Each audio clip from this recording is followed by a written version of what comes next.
Alright everyone, welcome back to another episode of Speedruns from the Crypt, your bi-weekly horror hotfix. I'm Ecdysis, I'm going to be your host for today, and hopefully you're all having a wonderful day.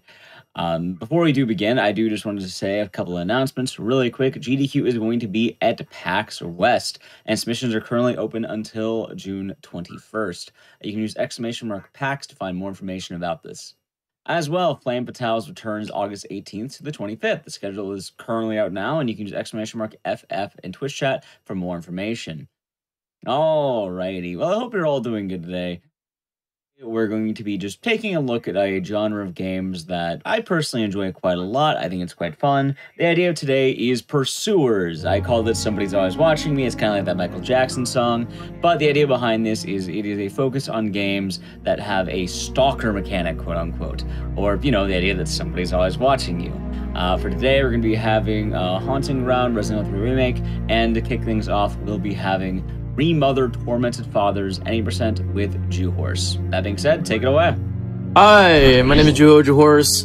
Welcome to Remothered, Tormented Fathers. This is the game that I, started off speedrunning. This is one of the few games that I started speedrunning back in 2018. This game came out in 2018, 6 years ago. I am very excited to showcase this game once again. It's one of the very cool games that I really love to showcase, if it's on GDQ or any other speedrun marathon. But basically what it is that this game is a Clock Tower-esque kind of horror game. You play as this Jodie Foster-like character that's called Rosemary Reed, and I'll get to that as soon as I get into the game. So yeah, anyways, time starts when I get to click to continue. So yeah, 3, 2, 1, go. Alright, so yeah, the game revolves around someone called Rosemary Reed.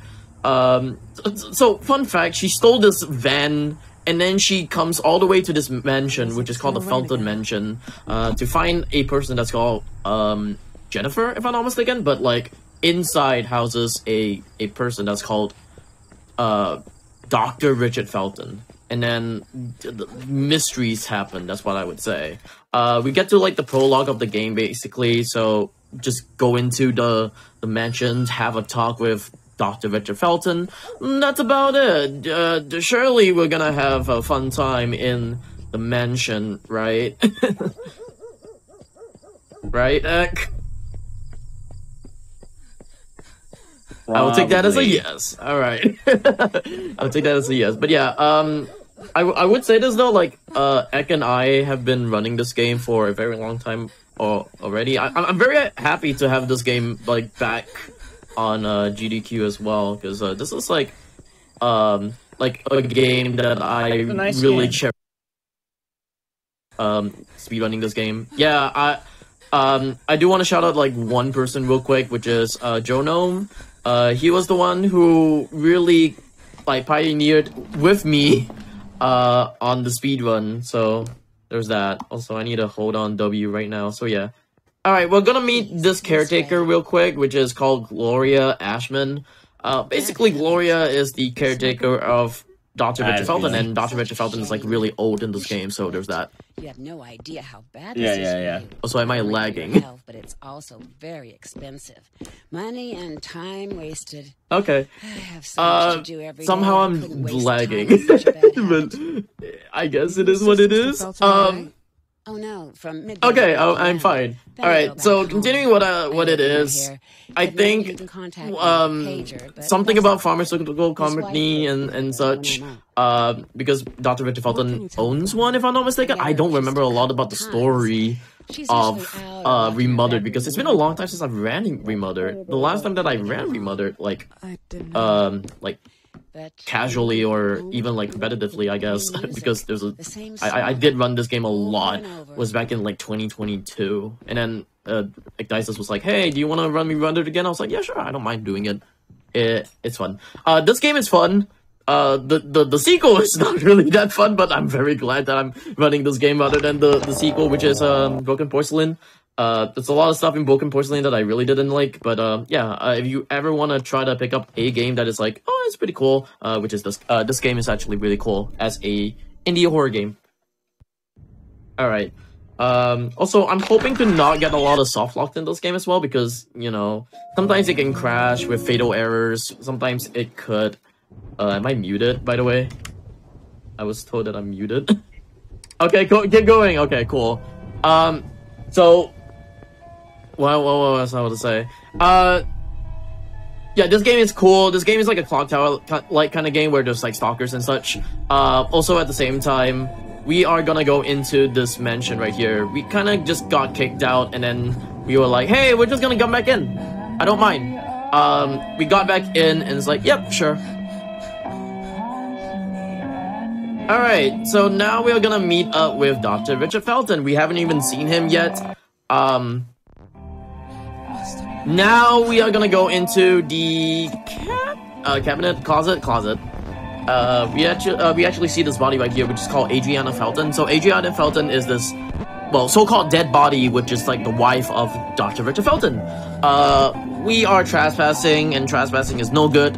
But coming up next is the infamous line where I'd say "old man ass," I guess. I hope I don't get banned. Famous last words, but yes. Dr. Richard Felton right now is in an apron, gloves, he has a sickle, and he's naked. How can I say no? The so-called reason why I call him that. But yeah, he's gonna be one of the antagonists in the game, which is the so-called like the stalker. And we're gonna go into the first like real tech of the game. So basically there's doors that's gonna be like opened or closed. If you don't look at them, they will stay closed. If you look at them like this, if I just look at them like that, they will stay open, as you can tell. It's kind of weird with like how it's like where like, oh, if you don't look at it, it stays closed. If you look at it, it stays open, which is kind of weird.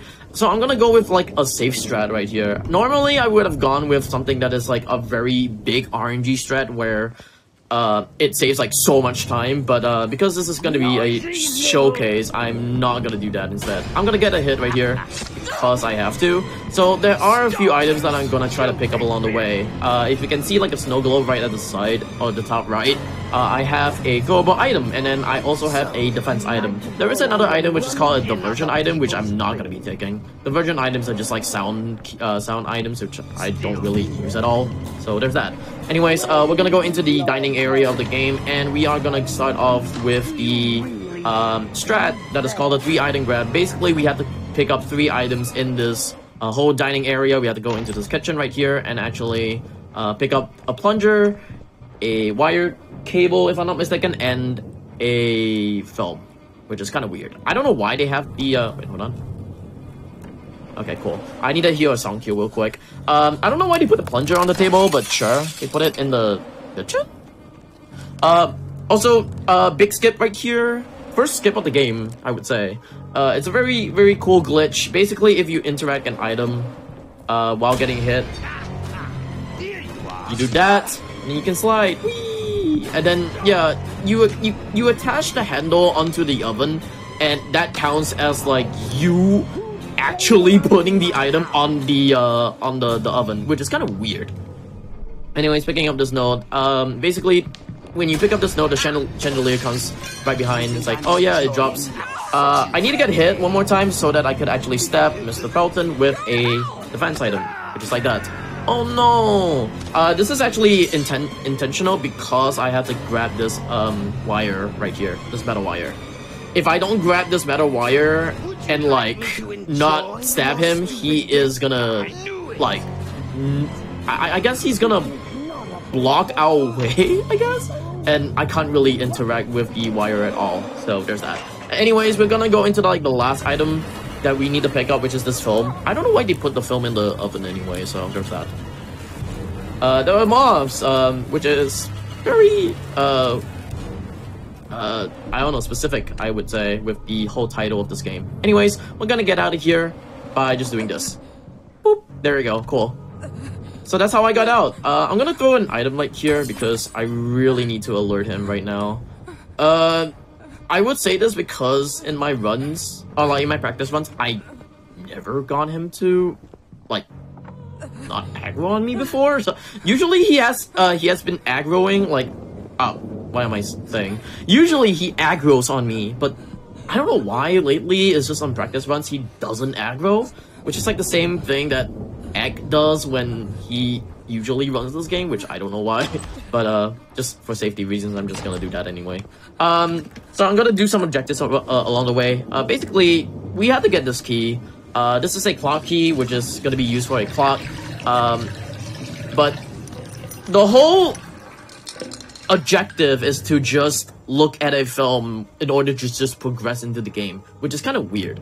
So we're gonna get a film and also a a battery. There you go, that's what I wanted to say, to like look at the film. Also we can try to push him away like that. That's cool.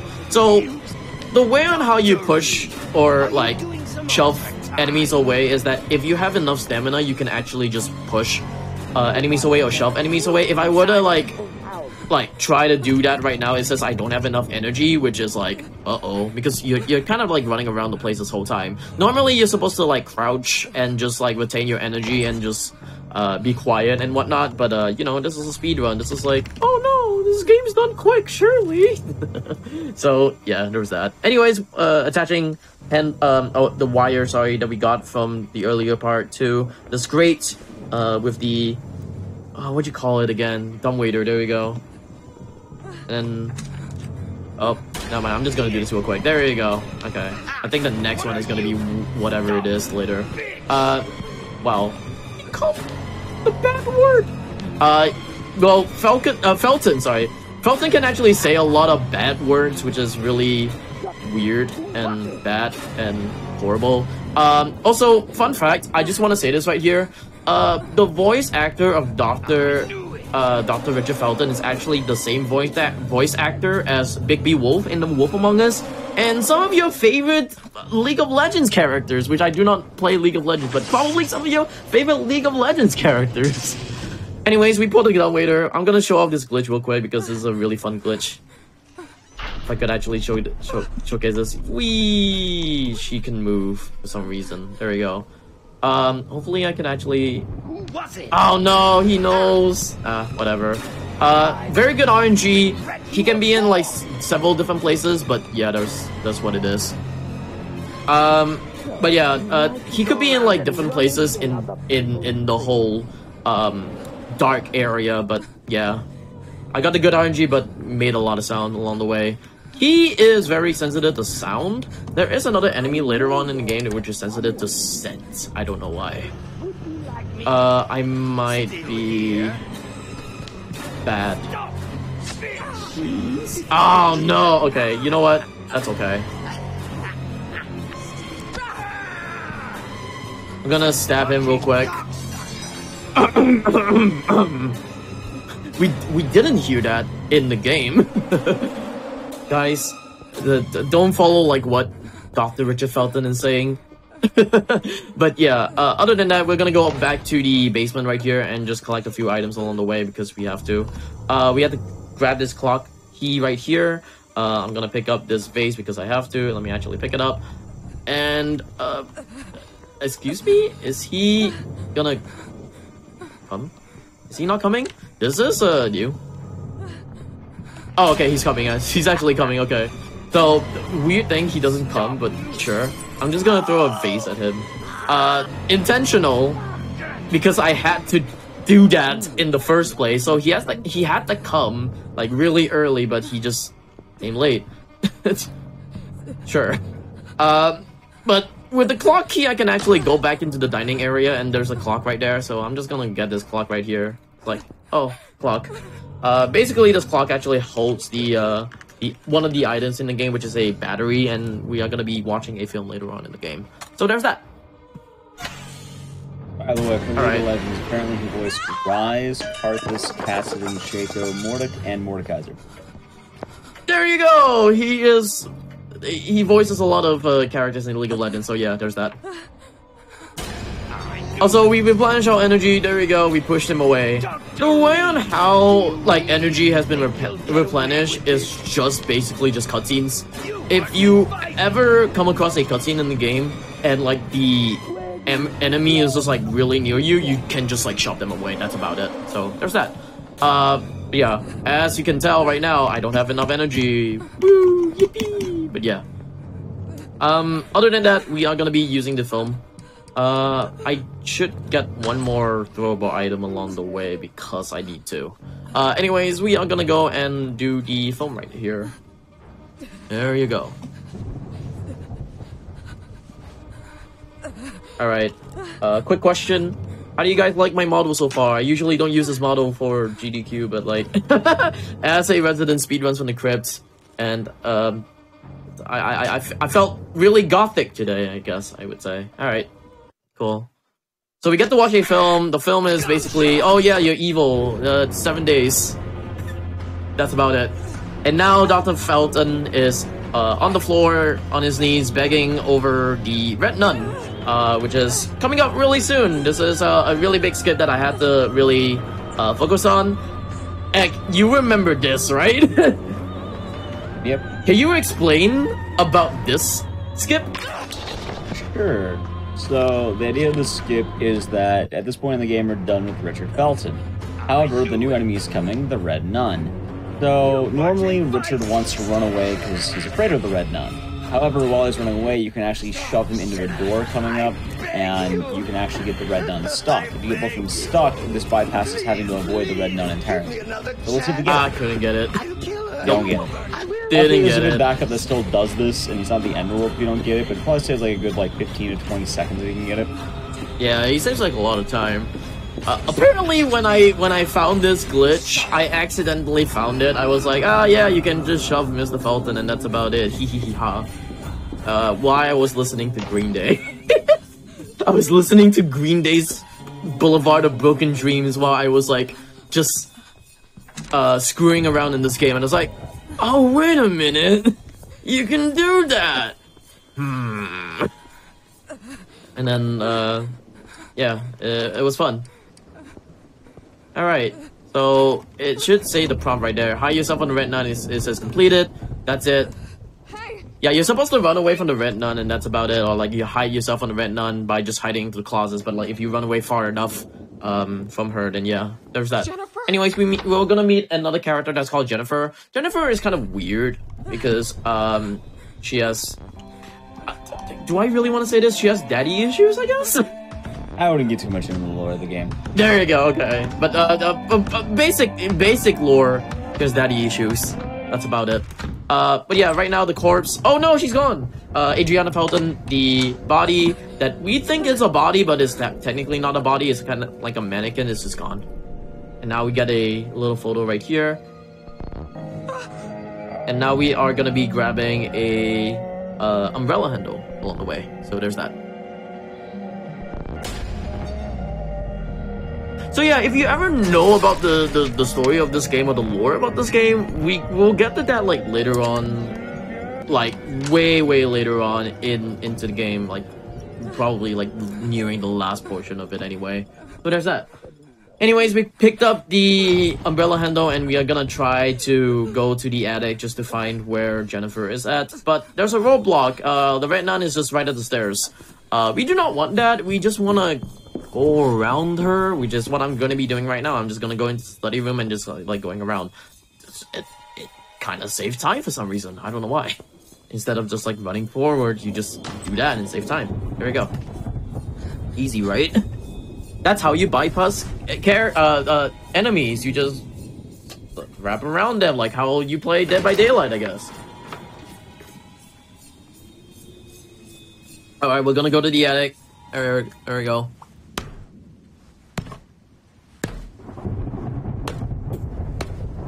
Alright, so... also, really cool thing right here. I have this game to the low graphic settings because it helps with the FPS, and the FPS really helps out with one of the skips in the game. But yeah, square mirrors. Wow, I wonder how the graphics of the square mirrors are like. Anyways, oh no, jump scare! So Jennifer is right there.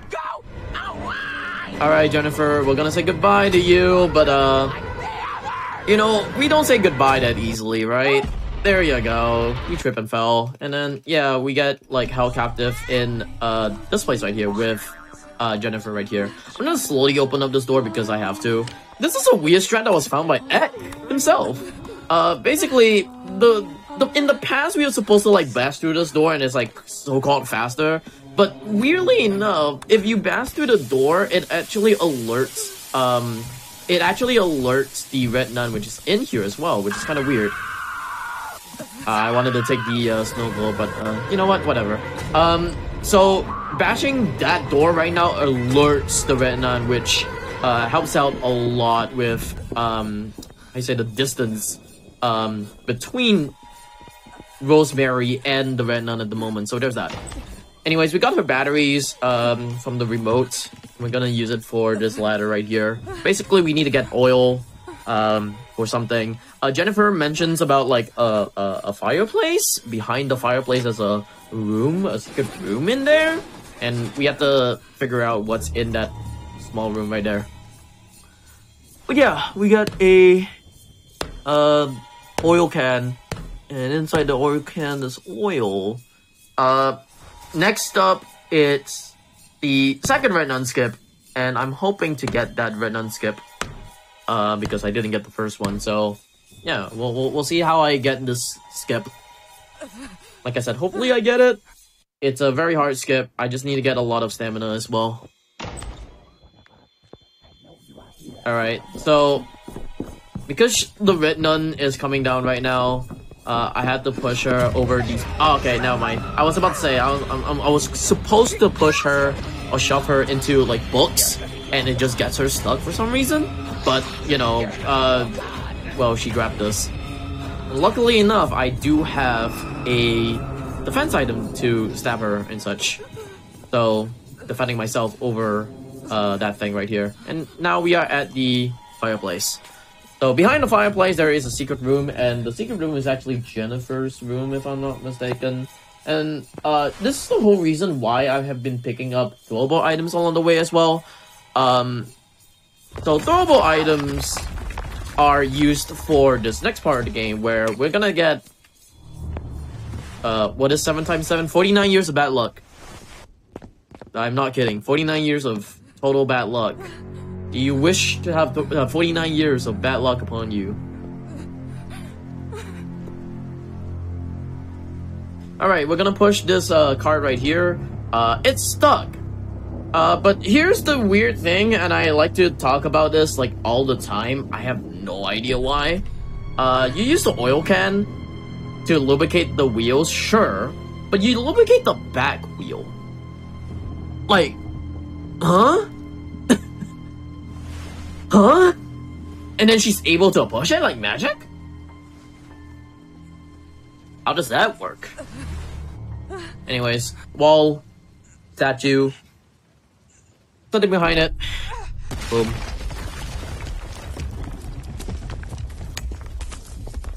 Alright, cool. So there's a room right here, and I had to bash through this door right here so to trigger the radio. And now I have to bash, like throw my items over these mirrors right here right now. And that's why I'm saying like I'm gonna get like 49 years of bad luck right now, which is gonna be really bad. So there's that. This is why I've been, oh wow, I actually missed that. This is why I've been saving up my throwable items, because I have to throw these bricks, and also like the throwable items that I got onto these like mirrors and such. Alright, gonna hold it. Please. Alright, cool. Alright, that skips a cutscene where you just like shoo the mobs away, or like take the mobs away from you, but like you don't have to do that. This is also found by Ek for some reason. Like Ekdices also found this out, and I was like, huh? Really? I think I knew that. And that was implemented. It saves like about like 3 seconds, I think. 3 to 5 seconds. Here comes the biggest RNG factor in this game. I'm hoping to not even soft lock as well, because you can actually soft lock in this. Okay, good. So this is the biggest like RNG in this game. This is called like RNG sewers for a reason. So in the first part of the sewers, there's like 2 parts. So the first part of the sewers, I can get between 2 to 6 stabs. Already missing the first stab, which is a really good thing, a really good RNG. But yeah, if you get stabbed, you have to do a quick time event, and you have to look at this kind of like animation as well, which loses a lot of time, and I really do not like that at all. We are probably gonna get the 5-step pattern, if I'm not mistaken. I think it's 5 steps.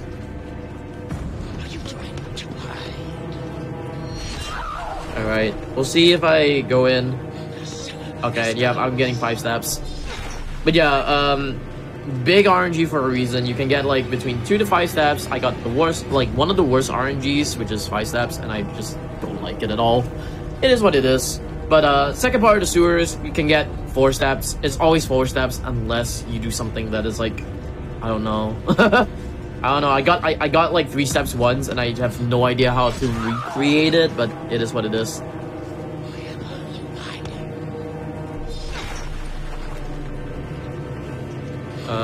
Do you have anything to talk about this game so far?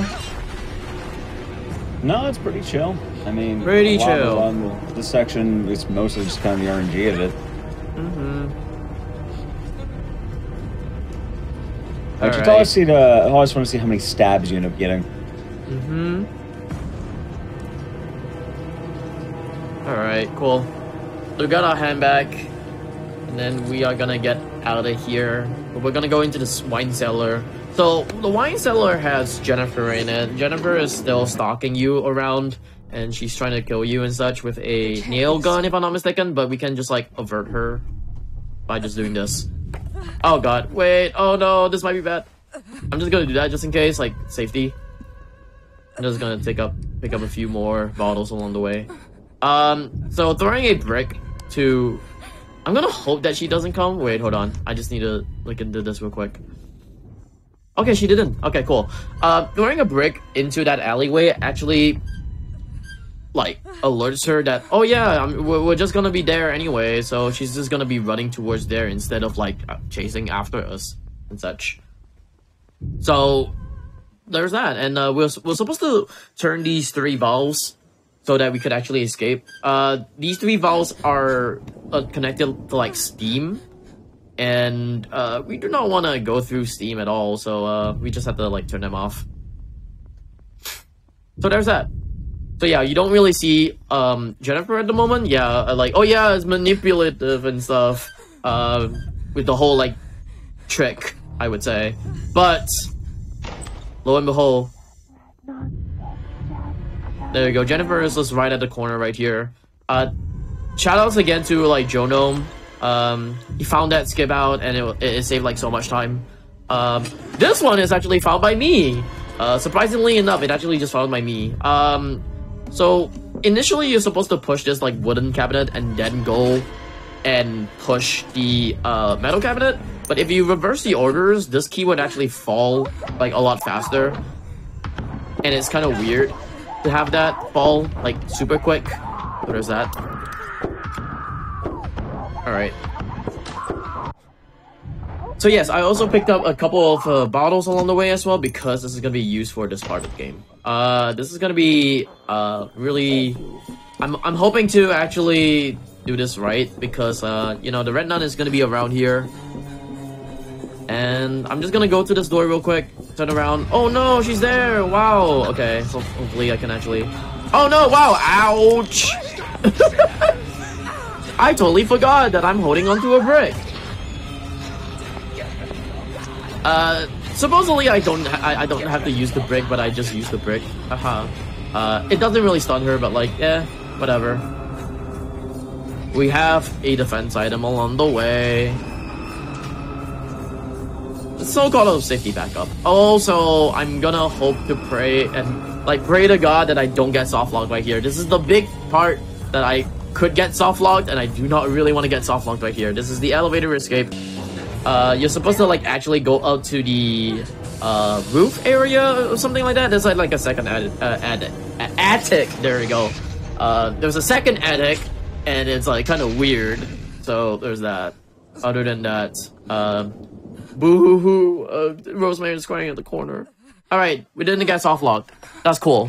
The soft lock is that like she can clip out of the elevator and she can drop all the way down, which is kind of weird. Yeah, other than that, like, now here comes the big story of this game. Basically, we are no. So Gloria, the caretaker, actually comes back because she was supposed to lock the whole mansion, as you can tell, like with these 2 gates. Like the mansion has been like locked out. She left with the keys. Now she comes back and she's like, "Oh yeah, Rosemary, what are you doing here?" So she's bringing, like, as you can tell, she's bringing her into the infirmary.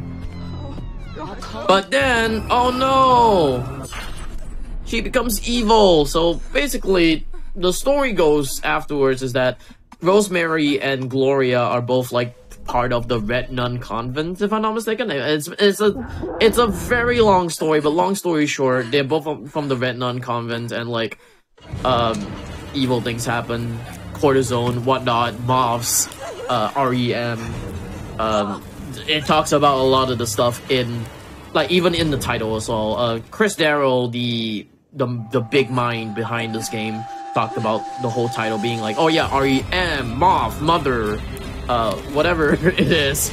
But yeah, this part, weirdly enough, because I have this game into low graphics, this part is supposed to be like a bright light, but sure, we don't talk about that anyway.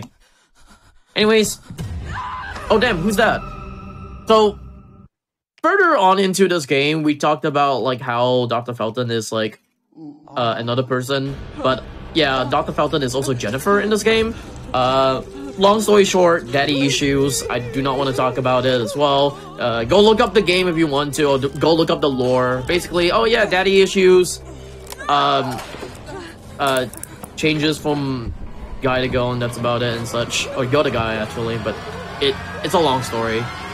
Anyways, throw the slider. He's supposed to, like, douse us with gasoline and we're supposed to burn alive, but like, hey, you know what? Retaliation. Uno reverse card.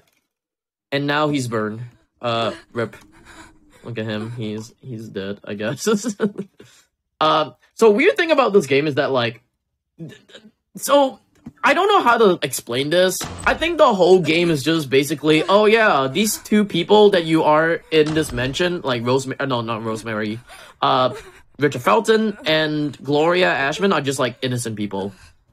But Rosemary just goes into the house, or goes into like the mansion just to ruin their lives, and just... Is she innocent? This is the big story. Is she really innocent? That's all I could say. But yeah, we're right now gonna escape one more time. But... oh no! We're gonna stab her in the eye with a syringe that we got from the infirmary. Basically, the syringe is actually filled with cortisone, and yep. Do you also remember the whole story of this game as well? Or like around the ending of the story, Ek? Yeah, this is a really long story as well. I don't worry too much about it, but yeah, I remember it. Yep. Which is also talked about in the prequel of the game, which is Remothered Broken Porcelain, so there's that. But I would say, like, if you want to play this game, go buy this game, I would say. Don't buy the sequel. Oh, don't buy the prequel, I would say.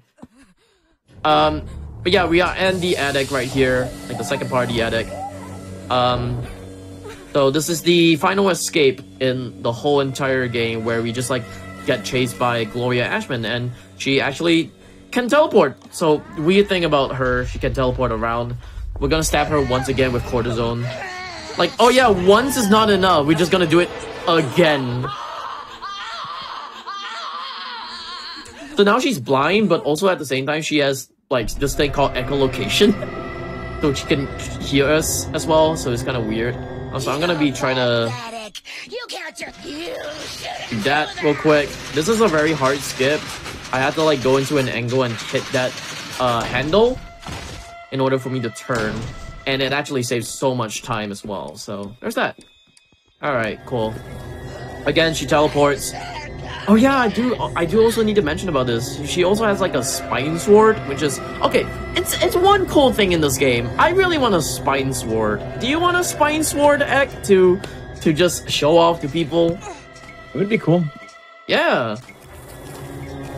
This comes in with the FPS right here. So like when you crawl under this thing, if you have higher FPS, you actually crawl faster. It's weird. You crawl faster. If you play this on console, it's always on like 60 FPS, and like you crawl really slowly.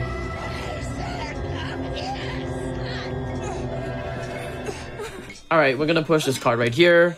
Basically, I like averted Gloria's attention by just doing a bottle towards her side, and so I could push the cart and just like go through the little crevice right here. But we also need to go by one more time, which is right here.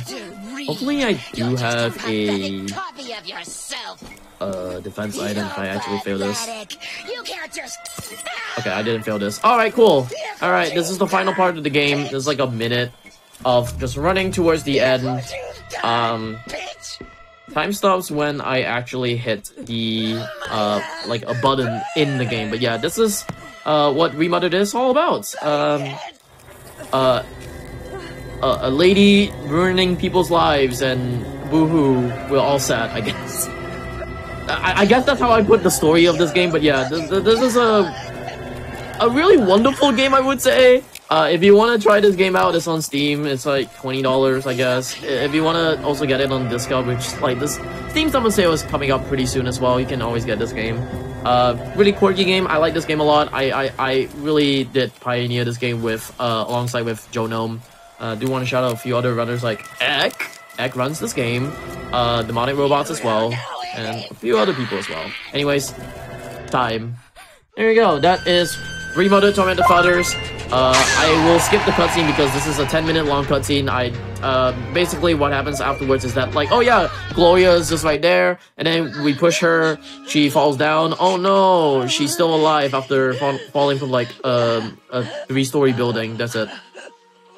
And then remnants over the memories of Jennifer and such. That's Remothered Tormented Fathers. That's it. But yeah, that's what it is. This game is something that I've worked on for a very long time. I'm very happy to always showcase this game. It's a very quirky game, very funny game as well. Obviously, like a fun game to actually speedrun and such. But yeah, other than that, anything you want to talk about, Ek? No, on my end, I was gonna say, well, Juo, anyone want to find you on Twitch, where can they find you? You can find me on twitch.tv/JuHorse. That's JUHORSE. I stream variety games. I stream horror speedruns and such. I'm also a resident. I'm also a resident Speedruns from the Crypt runner. If you do want to check me out as well, I am going to be running on SGDQ. Not a horror game, however. I'm going to be running Muscle March on SGDQ. But yeah, 11 days to SGDQ. Yippee! Ek, any final words from you? Yeah, pretty much. Will we keep the show going? Thank you for that run of Remothered. I have plenty more runs coming up, and as well, SGDQ is indeed coming up at the end of the month. You can find more information at gamesdonequick.com. As well, we do have the official GDQ Discord. You can find that in with !Discord, where you keep up to date on a lot of hotfix stuff. Anyway, up next will be Resident Evil 3 Remake, and we will be right back.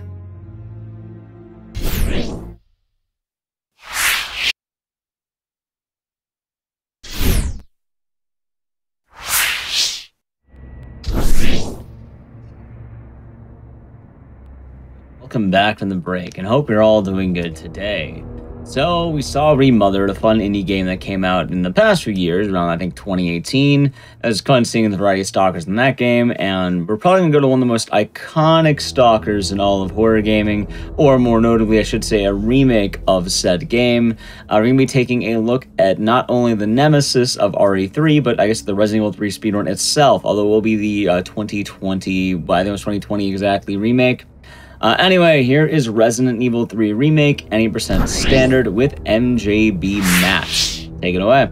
Hello everyone, my name is MJB Matt. I'm a speedrunner. I mostly speedrun a lot of RE games, and one of my most favorite speedruns to do for Resident Evil is Resident Evil 3 Remake.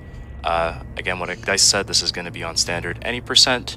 And joining me today is my wonderful commentator, Siren, could you please take it away? Hello, I am Siren or Silver. Either is fine, or both. I've actually helped Matt with learning some of the speedruns, so I offered to help with commentating if he wanted it, and it's good to be here. Yes, Hopefully thank you so you much. guys are entertained. Yes, thank you so much, Siren, for being here. All right, let's get this run started. So I'll start the countdown. All right, in 3, 2, 1, and start. All right. So we're just gonna start off with a little bit of an intro section. This is the intro.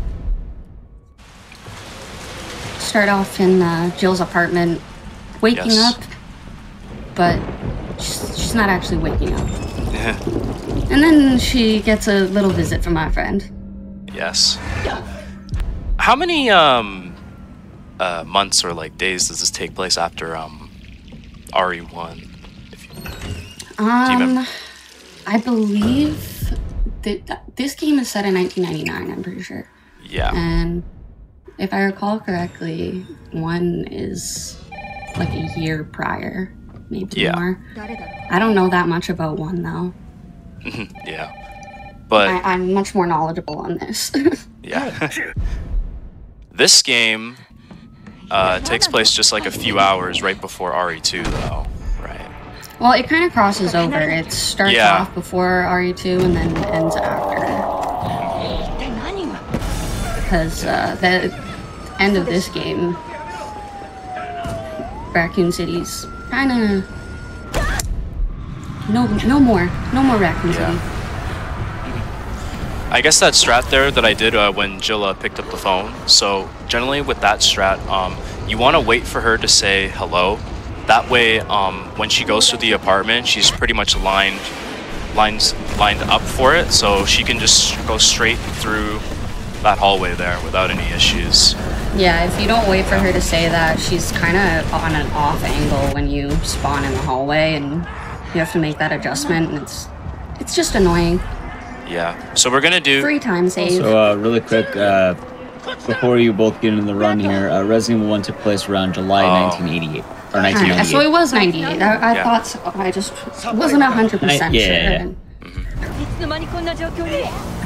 Yeah. So another thing I just did there too.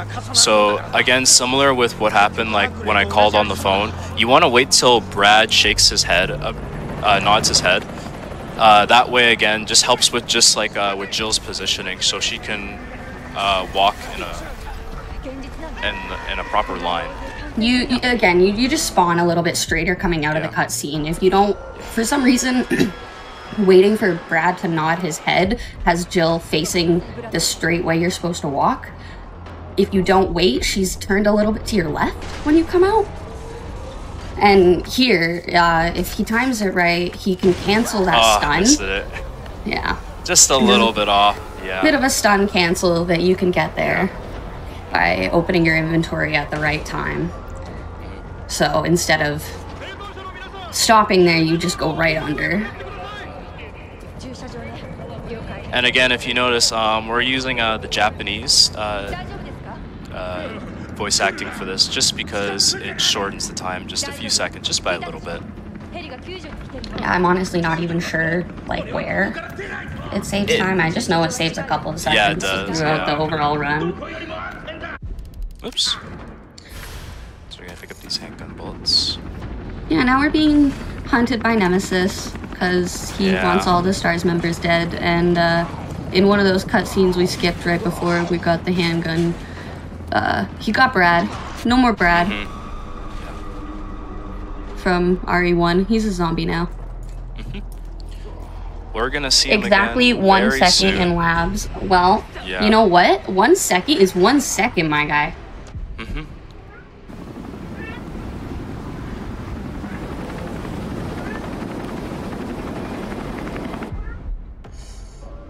Oh, look. There he is. A man wearing the trash bag costume. The trash bag costume. It, like, actually looks like a... Like, I'm pretty sure that I've seen people cosplay him using, like, black garbage bags.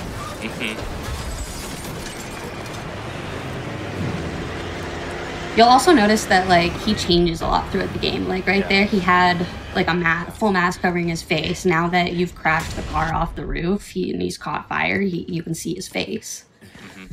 Also, in that section where Nemesis was walking at us, and he was on fire, in that section, Jill can actually crawl back. We actually don't want to do that because they'll actually cause more time. So. Yeah, it just wastes time because you can only move back so far, and the cutscene with Carlos will start once he gets close enough to you. So if you just sit there and wait for him to get to you, it's much faster. Yeah.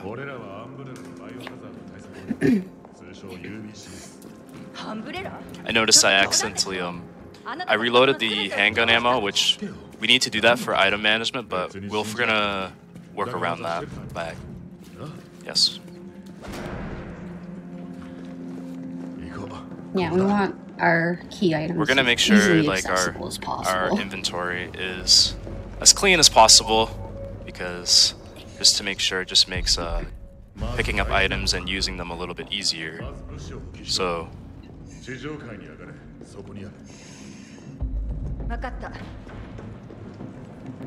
after we've now met up with Carlos and I think they're the UBCS? Yes. Yeah. You have to go get the power working for the subway. And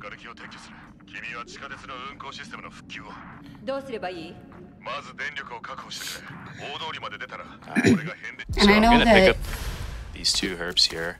I was just about to say, I usually, I know a lot of people don't, like, a lot of people play in caution because Jill actually runs faster. A lot of, even in RE2 as well, Claire runs faster in caution. Women just, for some reason. But, we're gonna play it safe than sorry. We're gonna put this here.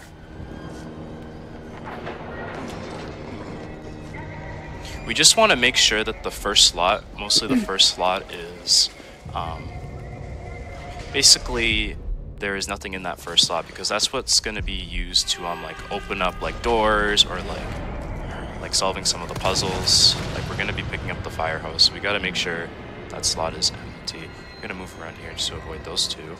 And shooting that barrel that, sorry to interrupt you, if you can go ahead. Oh no, nope, you can say what you need to say. Oh, I was just gonna say, that barrel he shot and this one that he's shooting now, too, that's to kill some of the surrounding enemies that you actually maybe didn't see. But he's gonna have to go back through that area, and that just, like, gives him that protection of not worrying about those enemies being in his way. And make sure this guy is dead, because we're gonna have to go back to this area again. So yeah, it's very important that he is dead. Yeah. Yeah, that guy can be really annoying in that hallway. And then same thing with this guy. He's like a goalkeeper at those stairs. Right. Now, generally, ideally, you would want to do like a perfect dodge, but sometimes that mechanic can be a little bit risky sometimes, especially on standard difficulty. So sometimes another option that you can do that's a little bit more safer if you're not confident is shooting the zombies in the head, similar to how you would stun them in RE2 remake speedruns. Yeah, but as you can see, it's not always guaranteed. You just shot that guy 3 times on the stairs, and he did not want to get stunned for you. Yeah, but it's not always guaranteed, but for the most part it works. But hey, you were still able to dodge him. That's what matters. And right there, if you dodge into the door perfectly like he just did and spam before she says, "Is someone in there?" You get into the door like right away. Otherwise, you have to wait. If you aren't interacting with the door when she says that, you have to wait for the camera to do this weird thing where it pulls on the door and you like stop moving. It's very slow. Absolutely.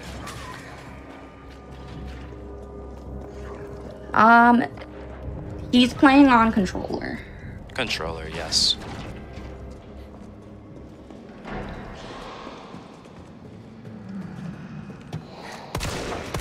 But right there, see, he was able to get the stun from the second shot and just maybe walk right by him to stun him. All right, so we're gonna go in here and just take out the combat knife. So put away that knife so that we have that extra space for later. Get these herbs for safety, because this next section is never fun for anybody. Yeah. I've seen so many runs die here. Just from the pure RNG of it. Which is why we pick up those extra herbs at the start, because of this. Because if you get hit by the wrong thing here, you either are walking very slowly for a very long, like you literally cannot run. But Pause for a you, few seconds. right here, yeah. So he's healing and he's like getting rid of the parasite. Yeah. If he didn't get rid of that parasite, he wouldn't be able to run. Healing does that, so. You got these, I was calling them rats last time. Nobody likes rats in games. They can jump on you and pull you out of those levers. Yeah. Luckily I did that in time, so... You did that just about perfectly. Right before he's about to hit me. I'm gonna pick up these handgun ammo.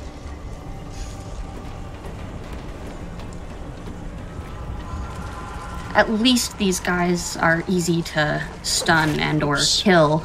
Yes. If you have to use the ammo on them, it's only like Yeah. 1 to 3 shots. Correct.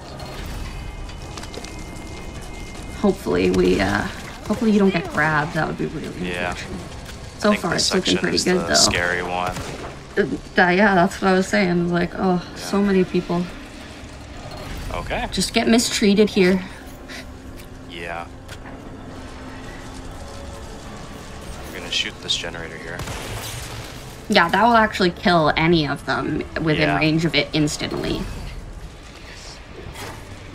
Oh, that was actually very lucky that he Yeah. swiped you. Yeah. He Alright, could have this is a jumped on clean- you. That was pretty clean.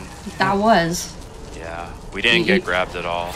No, and most of your, like, smacks, they didn't, like, waste time and things like Nope. that.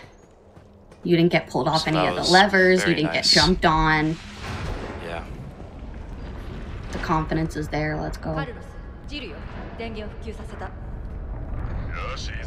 Yay, we've restored power, and now we're gonna... So we restored power, yes. Well, no, yeah, we restored Well- power to the subway office, but now you have to go restore power to this actual, like, train. Correct. And, like, the route. You have to set the route for the train or something like that. Yeah, bring the trains online. Right up here, there's a little spot where Nemesis is gonna come through the wall.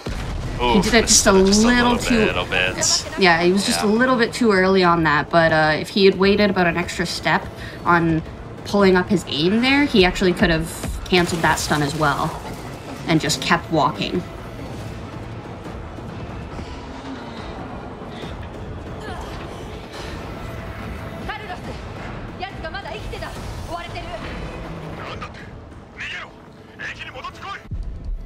So I just positioned myself there with the Carlos call just to pick up that, because when you have like the Carlos call, it does not affect your in-game time, right? Yeah. Yeah, no, Yeah. radio calls don't affect time, so you'll see people use the call, like, let it play out as long as they can to position themselves. That's okay.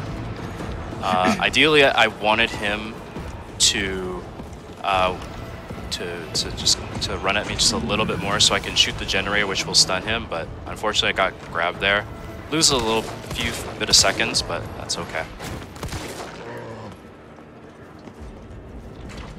Alright, Nice. so now we're gonna head over And here. now you don't have to deal with this guy again coming through here because we you killed killed him earlier. And the code for this is Fa Rasa 232.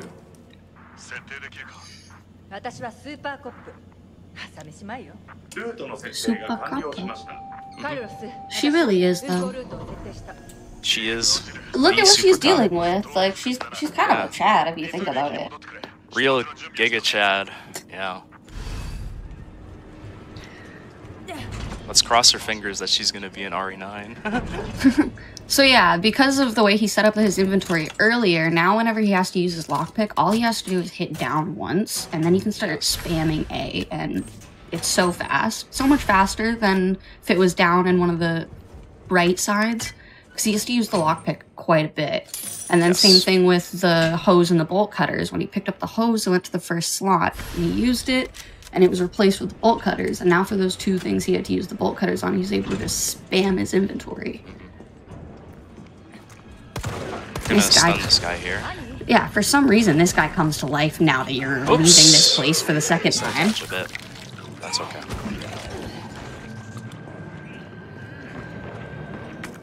Gonna heal this off.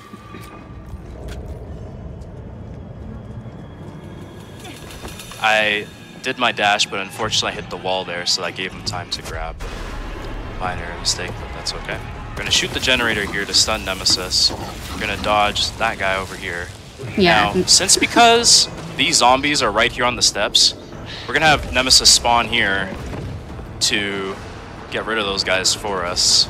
Yeah, and instead of trying to perfect dodge, he just kind of just baits the punch and runs around, which is it works pretty well. But if the zombies aren't in your way, you can actually just hold your camera down like he's doing right now, and Nemesis won't jump in front of you.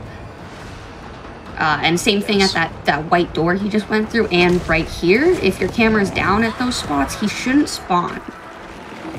So because his camera was up there, he spawned at that corner, but he did not spawn on the white door. Yeah. I don't know why holding your camera down. We don't know why. We don't know why he doesn't jump on you, but he won't jump in front of you if you're looking at the ground. Okay. After this, you're not gonna have access to the bolt cutters anymore, too. Yes. Which is another reason why it's convenient. So that there's actually a reason why I there. wanted to heal there, is because walking through that line can be really scary. Oh my god, so scary. Yeah. So you ideally just want, you have to make a really tight line just from walking up there to the generator and back and up here. So I wanted to heal there just to make sure to prevent that. Yeah, basically, as soon as you spawn there, he will immediately always like try and chase and punch you at those stairs. Yeah. So if you're not like on the ball about getting out of there, he's right on you. Okay.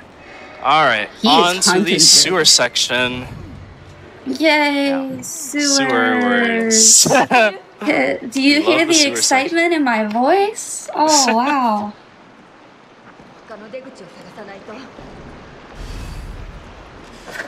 Yeah. Yeah, these guys are not fun So now, to deal with. with this section, we need to dodge a couple gamma. I think these are the gamma alphas. Yes. Now. So generally what we want to do... This is another part where, like, you can perfect dodge them, but Matt prefers to bait their attack, and it works just as well if you time it right. But he got the perfect dodge on the tail swipe even after messing up the debate. Yeah. So it still worked out in the end. Yeah. But right there, when he does his second lunge, and see how you can just run past him. Trying to get the, learn the dodging for those guys is... Yeah. It can be annoying. Mm-hmm. A lot of this game can be annoying. But yeah, now that... it's only one over. Yeah. Just make sure we have that one inventory slot. But yeah, so far, all of your key items have been pretty easily accessible because of what you've done with your inventory. Mm-hmm.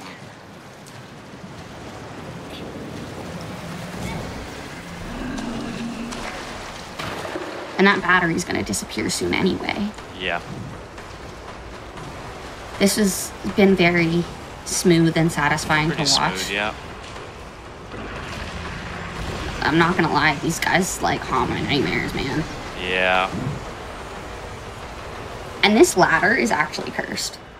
I'm glad it didn't happen to you, but you know what? That ladder's cursed. If you don't really walk away from it, I find that first gamma I need to dodge. I find that first gamma that I need to dodge, it's pretty tough because it's like a really small area. It's a very tight spot. Tight area, yeah. But the other ones are pretty chill. And then yeah, here you gotta do this weird ring around the rosy, put the battery in, unlock the door, get the battery, go back through the door, all while this guy's jumping you. Yeah, we're just gonna wait for him. There we go. Yeah. Even if you don't shoot him, he will just turn around and leave after a couple of lunges too. Yeah. Yay, no more sewers. That was very clean. Yeah. Oops.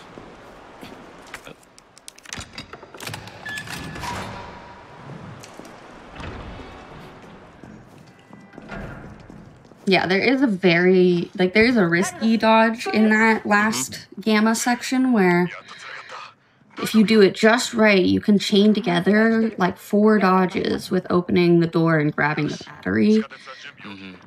But you gotta time it right and get the right dodges, or it isn't really worth it because you're not going to get out before he's at that door anyway. Right.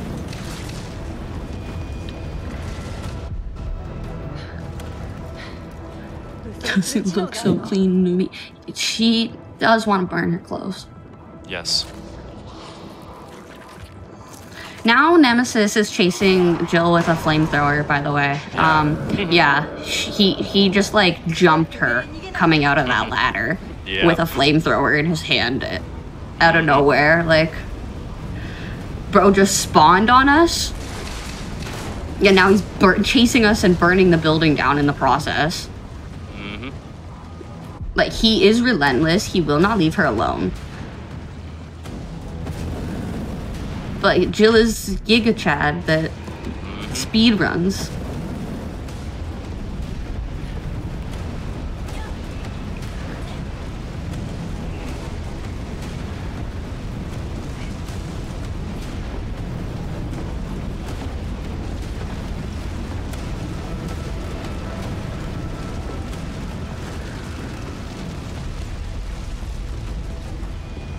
This is by far like the most boring part of the game, though. You literally just run up a couple sets of stairs and ladders. I feel like there isn't really much to talk about right now.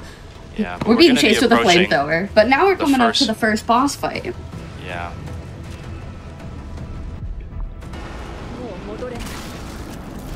So there he's shooting the tank, which stuns him. And now when he throws this grenade, it's actually going to blow up, and now Nemesis doesn't have access to using his flamethrower anymore. So we're going to wait here a bit. Not like it matters, though. We got to wait one step. So there's a reason why I waited for him to take that step is because once he gets up from his burning body, he has invincibility frames, right? So yeah, if you throw that grenade too early. An indicator to tell on when his invincibility frames are gone is when he takes one step up as soon as he gets back up. Yeah, once that foot hits the ground, he is free to take more damage. But if you try and put anything into him before that, it's literally just a waste. It will not do anything to him.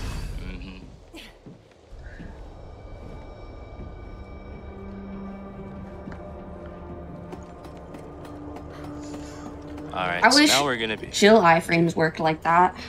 Yeah. So now we're gonna be approaching the gun shop. Kendo. Where we're gonna meet Kendo? I think that's yes. His name is Kendo. Jill actually knows Kendo already. Like, you come in and if you like were to watch the cutscene, she comes in and he's like comes busting around the corner with a shotgun and he starts, you know, and then he's like, "Oh my god, it's Jill."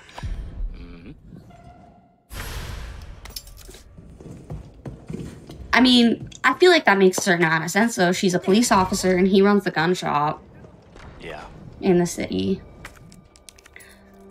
Yeah, lore-wise, I think Kendo made a lot of the weapons that these STARS members ended up I didn't using. actually know Oh, really? I did not know that.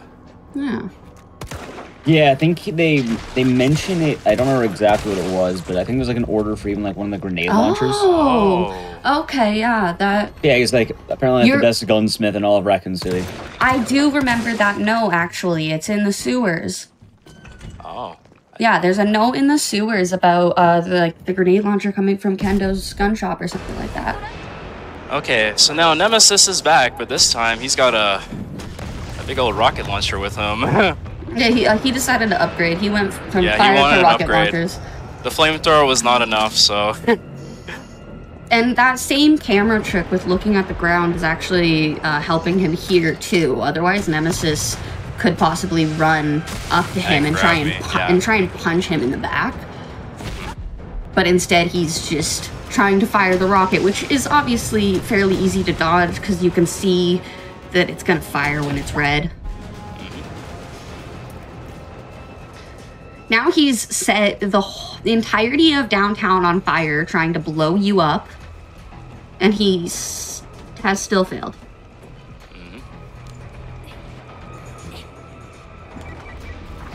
Jill's just too fast.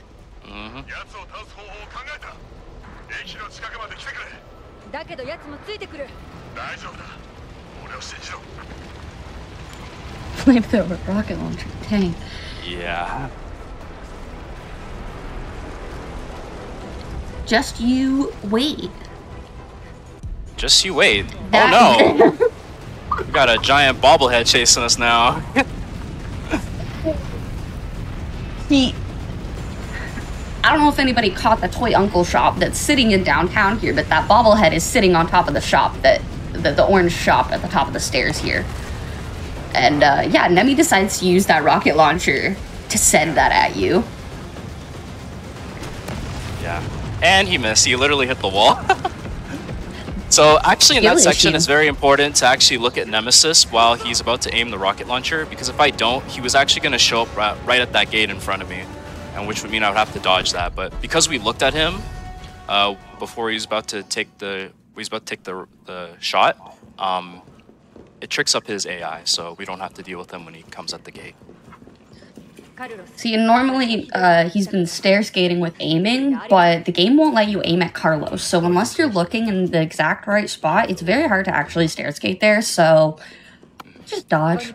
Just dodge down the stairs. It's fine.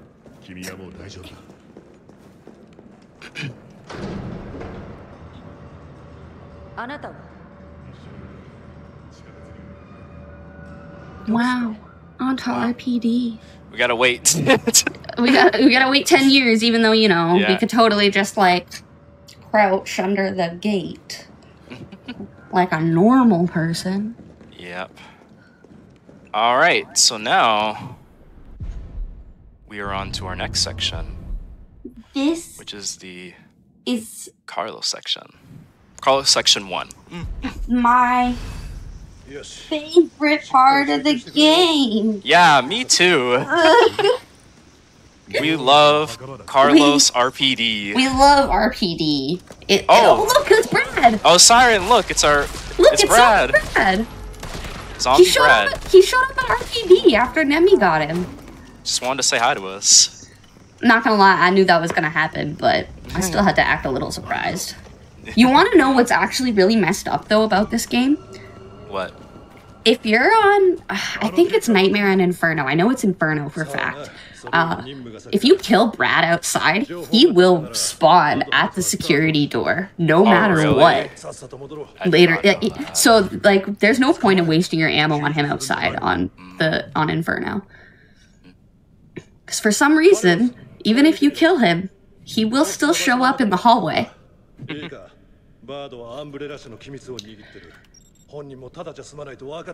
Look creepy, if you ask me. Yeah. Also, I don't know who set up this police station, but like, for some reason, to get to the STAR's office, this man's gonna have to go blow up a wall. Yeah. In the bathroom. You're gonna be doing that real soon. So now you gotta do a bunch of running around. Yeah.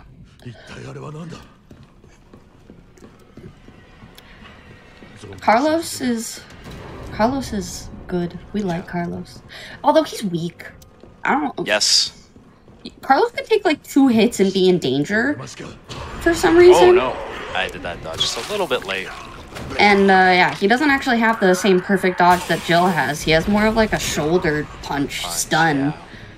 Yeah. If you get the perfect animation, he will Superman punch you.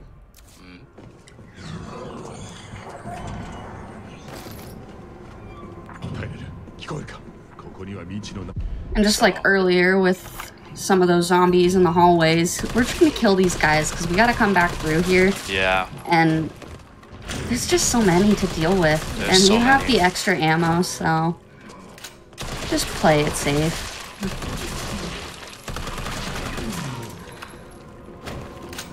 Especially with not actually having a dodge mechanic to get past them, like Jill does, yeah.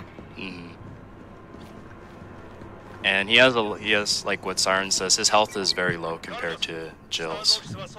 Yeah, he takes hella damage. Yeah.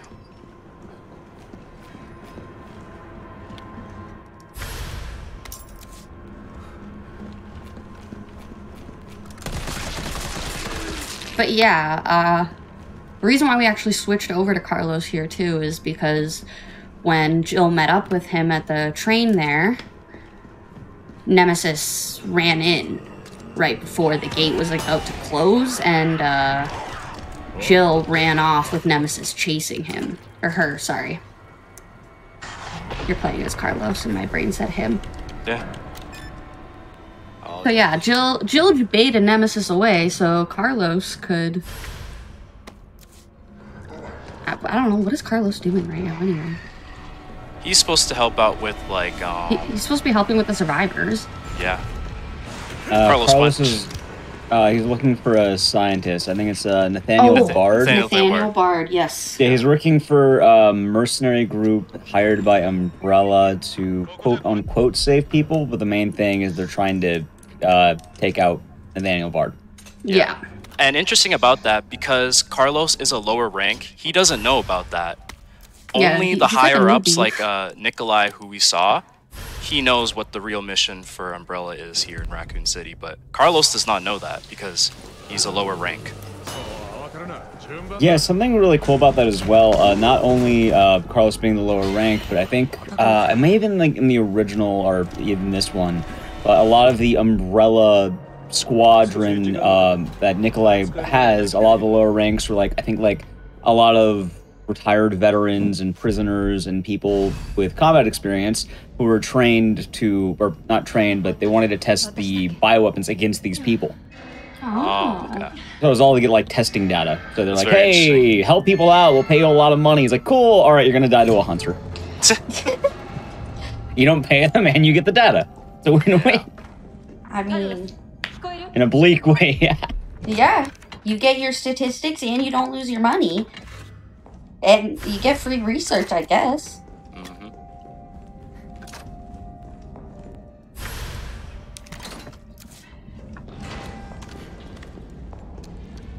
So the grenade launcher there too that he just picked up actually originally spawns in the sewers, but if you don't pick it up, and same thing with the shotgun, if you don't pick them up in their first spawns, they will always show up there for you. The game's a little generous. It doesn't want you going into this with little resources, and Right. that's honestly that's good, because this is not It's a not- fun. This is Yeah. like probably the worst fight. This is the worst boss fight. think, For sure. Yeah, I accidentally picked up this extra first aid spray by accident. I only just need the one there because of inventory reasons. I just needed that. I need to take away that first aid spray. But if I do need another first aid spray, there is another one in the fight too. Yeah, there's we're a gonna- few heals around here actually, a couple of herbs too. So But yeah, as hit we him can here. see, Nemi has now turned into this. I don't know, what is he? A dog? Yeah. It's not pretty. But yeah, he changes forms a couple times. Yeah. We no more have blah blah blah. You know what? Never mind. That was a really good, perfect dodge there. All right. And here, you're actually gonna see him do this little trick with the grenade launcher reload. So he throws the mine on the wall so that when Nemi runs by, he's gonna get knocked off.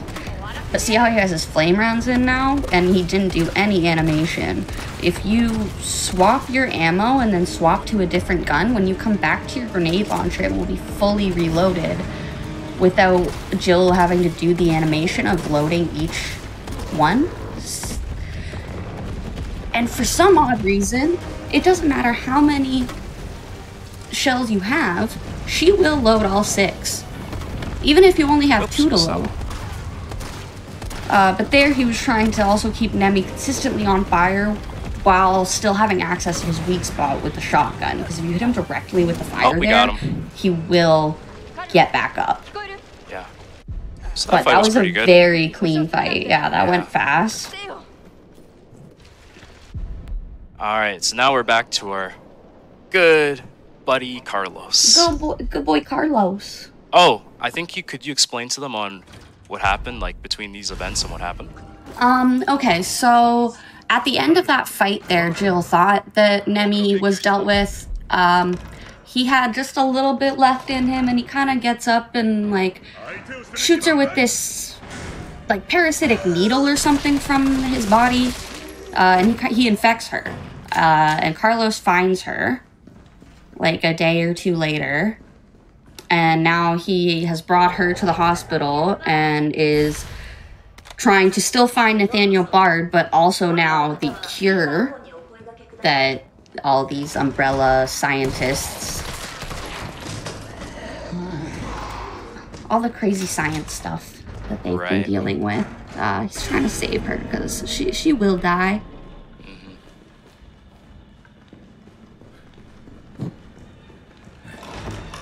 So yeah, Jill's actually, like, she's literally unplayable right now. She's out of commission. Yeah. So right now we need to find a vaccine to help her get back into shape. But first, to get the vaccine, you have to get this tape recorder. Right. And then you have to get this key so you can get access to the room that has the lab card that gives you access to the room with the tape. Correct. That opens Bard's office because it's voice commanded. Yes. You need him to say his own name into the intercom. Correct. Yes. So, you know, why not throw this random key into the courtyard? So you have to jump through a window and come back up here to go through the nurse's lab.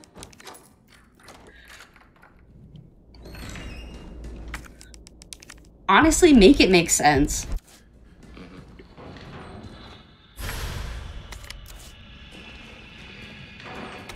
At least Carlos has an AR though, and he gets flash grenades. Those are always convenient.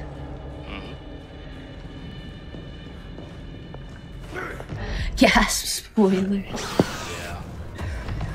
Right there too, looking at the ceiling made it so that Hunter wasn't jumping at him dealing damage, because normally if you just try and walk past him, he'll like jump at you and try and swipe you. But something in the Hunter AI kind of breaks when you look at the ceiling walking past them, and they just kind of stand there like waving their arms yelling at you for a second before they react. Yeah. Another interesting with the Hunters is that they actually don't have, they have really bad vision. They're pretty much blind and they can only hear through sound. Yeah. Lickers, I remember, is what they cannot see. They're blind, 100%. Same with I think with the I think I was told with the Hunters as well. Yeah, I'm not exactly sure. Like, I don't know too many details on the different mutations, but yeah, having to come in and out of this room for that tape recorder though makes using the flash grenade just makes it so much easier. I did my Carlos punch a little bit early, but that's okay. See what I mean? He's already in caution. Yeah. Wasn't that the only hit you've taken as Carlos? Pretty much. Like, it's 2 bites. Actually, like, it's either 1 bite and he's pretty much in caution. That's what I'm, like, I'm pretty sure, if I recall correctly, I don't think you've taken any other hits as Carlos. Yeah. So And this he one was goes with a stun grenade here. in caution.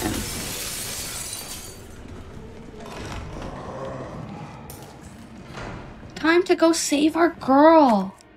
Yeah. Because, like, no offense to our pretty boy here, but she is better at her job. If anyone's gonna deal with Nemesis, it should be her. Nathaniel Bard. He's very angry. He's the best scientist around. Speaking of. Oh no!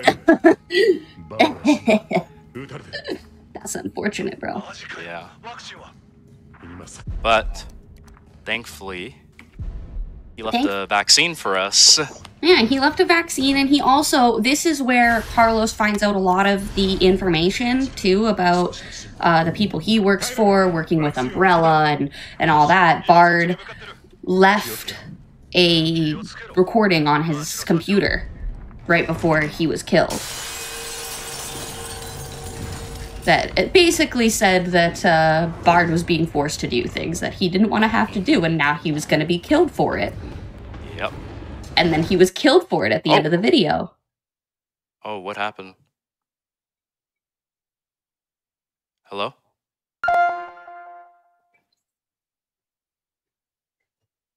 I'm not sure what happened there. Yeah, I think we had a game crash. I just saw like a hunter and then... Yeah, I saw the hunter swipe at the doorway. Yeah. And then just everything kind of died from there. Yeah. We could reset. Is that okay? Yeah, go for it. Yeah, whatever checkpoint's fine. After the audio save, the checkpoint is that room where he picked up the fire. The cure, my goodness. Yes. Alright. Are we still live? Yep. Okay. Okay. Okay. Alright. At least you only got sent about a room back. Yeah. Yeah, he just picked up the virus, so... Yes. Alright, are we good? Yep. Okay, good. Classic Resident Evil 3 remake. Yep. If you don't get a crash, you're doing something wrong, honestly. Yeah. I've had my game crash on me so many times playing this. I've gotten soft locked from the game, just like breaking and not wanting to register something. I had to delete my save file, it got so bad.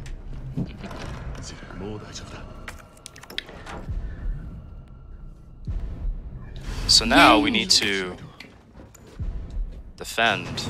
We've cured her, we need to defend her. Well, Tyrell closes up these windows. But, so we're gonna make use of both our handgun and assault rifle. Ideally with this, you want to aim for the headshots so they can be killed easily. Yeah, these guys will die faster than the average zombie too. Like, and this section works in waves, so you won't go to the next wave of zombies until all of them are killed in the first area first.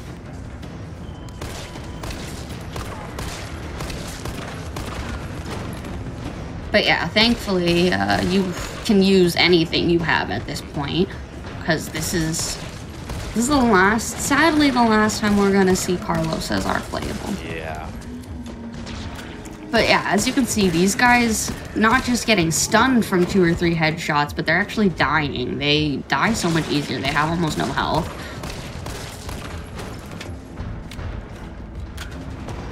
And if you don't kill the right guys, they will start banging on those boxes on that door defending Jill. You can lose this section multiple ways by either dying or the zombies getting to Jill. The zombies getting to Jill cutscene is not a fun one to watch.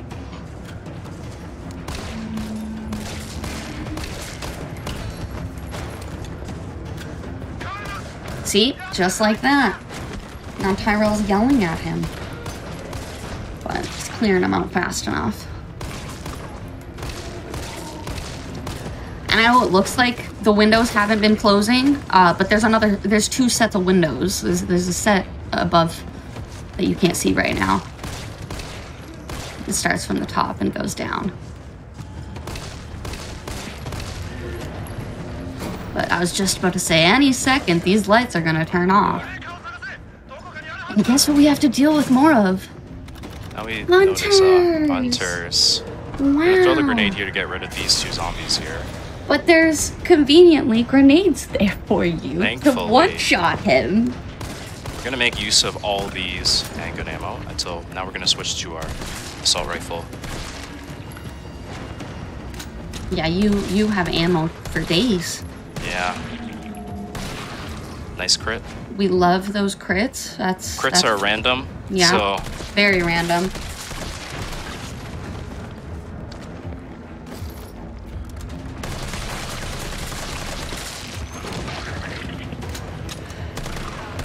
More tentacle heads that were created by Nemesis. I call them brain suckers personally. He hasn't gotten hit by any of them, but oh wait, no, not those guys. Yeah, those guys. Oh my god, why am I mixing up these enemy types? Anyway, if they do hit you, they like literally like wrap their eye mouth thing around your head. It's really weird. yeah. Hence me calling them brain suckers. I feel like it's a valid name, honestly.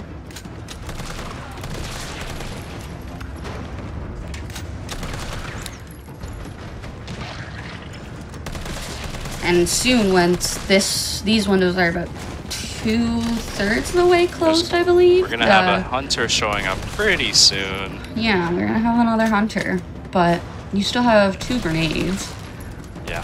and 300 bullets.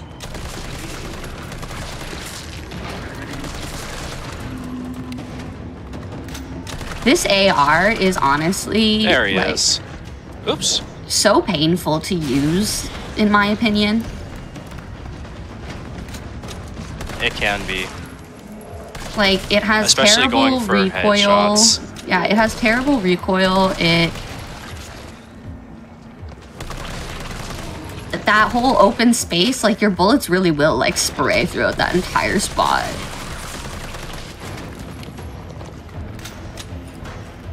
I, myself, am a handgun user. Much prefer. But now, Tyrell is done, thankfully. But they've all busted through the front doors, so now you're gonna explode this Just wait pillar. here. You're gonna throw some C4 on this pillar to blow it up Gotta and wait block till it it off. detonates. We're gonna throw a stun grenade here. We just need to wait And- till the timer goes. The other thing about this section too is if you don't actually start that timer, it will this section will just keep going like forever until you put in that bomb and start the timer. But once you do that, it's just a straight 30 seconds. Yeah. Back to our girl. She's saved. And we're making our way towards the Yeah. ends of the game. Sort of. Correct. You're headed into, what, the second last section? Yep. So we're at If the I- home stretch now. If I recall correctly, this is actually the last time you're going to be using your lockpick. Yes. Our handy-dandy lockpicking master Yes. is no more.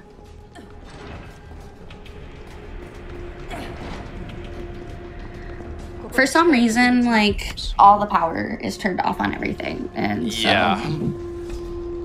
now Jill has to go turn on some more power. Yep. Yay!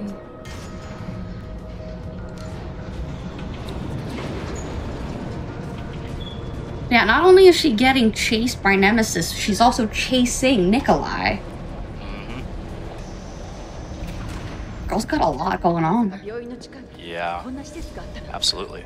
And that's like a really good point. I'm like, who's not checking out this warehouse with labs underneath I the know. hospital? That's How's this insane. not been like announced? It's pretty obvious if you ask me. Alright. This is the gonna last. use here again to get rid of this lockpick and pick up there. That last hit pouch for inventory upgrade. You saw me use the chest in the hospital because I just want to put that first sprayed ammo. Just save it for later in case, especially with the third nemesis fight. So yeah, So someone now conveniently that took out the fuses for that elevator. I wonder who it was. So Okay, now but he's we up have there. the introduction of the Paleheads. Oh no. So These guys are they're kind regenerators. of like the regenerators from RE4, right? Yeah. Yeah. They regen health if you don't kill them fast enough. You have to output enough damage in a short enough amount of time, or the damage you're dealing to them is actually useless.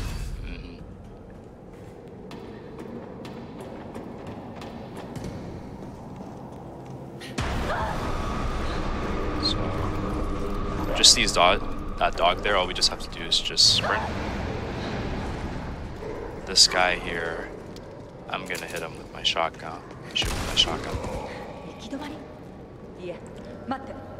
Oh, we're getting to the home stretch. Yep, we're on the home stretch.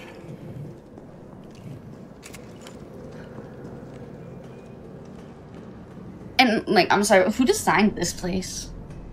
I don't know. I'm not quite sure. Probably the executives. Like, this is not. Umbrella. What are these fuse placements? I know. Like, I've played this game many times, but there are just like some things that I guess you don't really think about sometimes until you're like really paying attention to someone else doing it. Yeah. And I'm trying to think of like explaining why you're doing what you're doing. And you know what? A lot of it doesn't make sense. Yeah.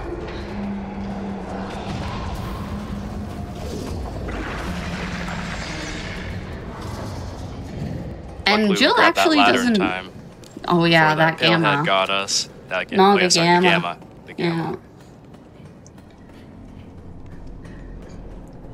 I feel like I was gonna. Alright.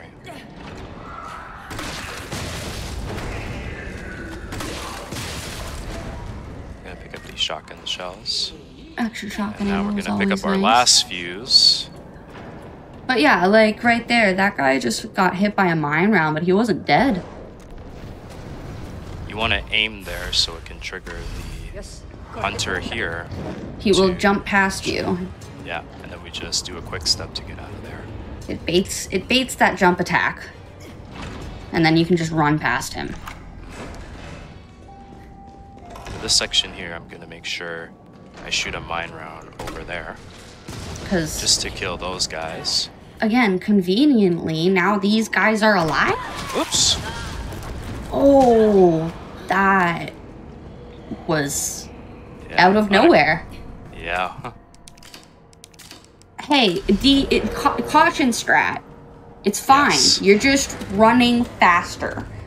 Yeah. Except you have no heals and you're about to set yourself on fire, so that's So now unfortunate. Yeah.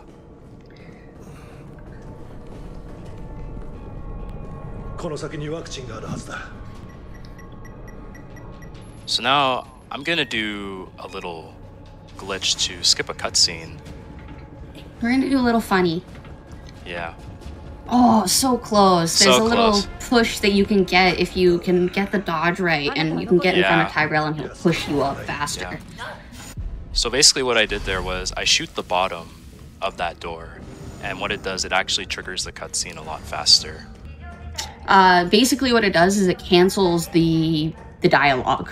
Instead of Correct. Jill having to respond, her taking damage and like grunting like that just like cancels the dialogue, so the cutscene starts faster. Because Oops. Oh, yeah. yeah, For a second I thought I was going the wrong way, but we have to go in here to get this USB. that's Just what I'm want us. saying. They do it in labs, they do it in hospitals. Because You we gotta actually do need so a many we need to- backtracking. We have to go back here because we need to synthesize the vaccine. Yeah, first he's got to go get the parts. And of course, the lab's filled with paleheads. Our favorite. Our favorite. The things that refuse to die. Like this guy, he just pumps him with one shot and he can run by. That corner's free now. The other corner, not so much. Yeah. We're gonna pick up this herb here. We will combine this.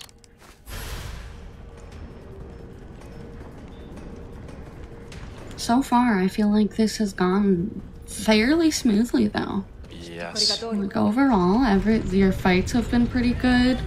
Yeah. And I do want to pick up an extra healing, which is the, you said there's a nice, whoops. Over here. That's unfortunate. He just put you in danger, but at least you have that heal, and yeah, you're going to grab this first aid that I told you about earlier. Yes.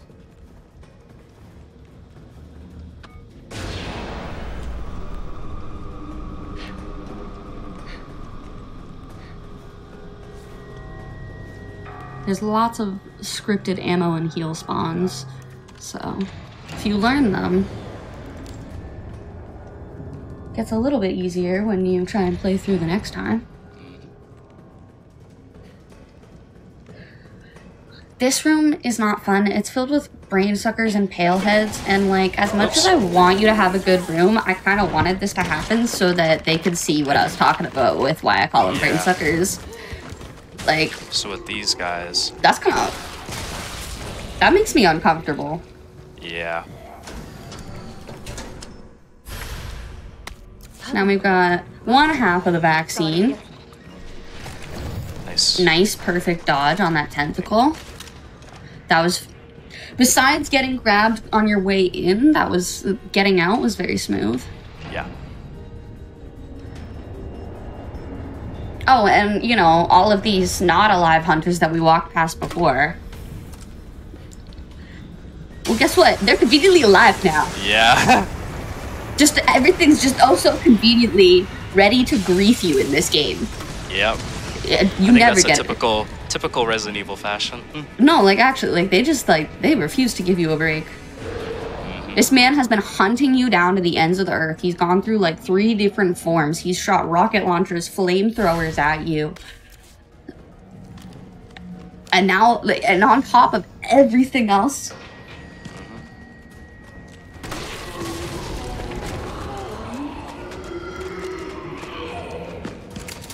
she saved Carlos at one point too.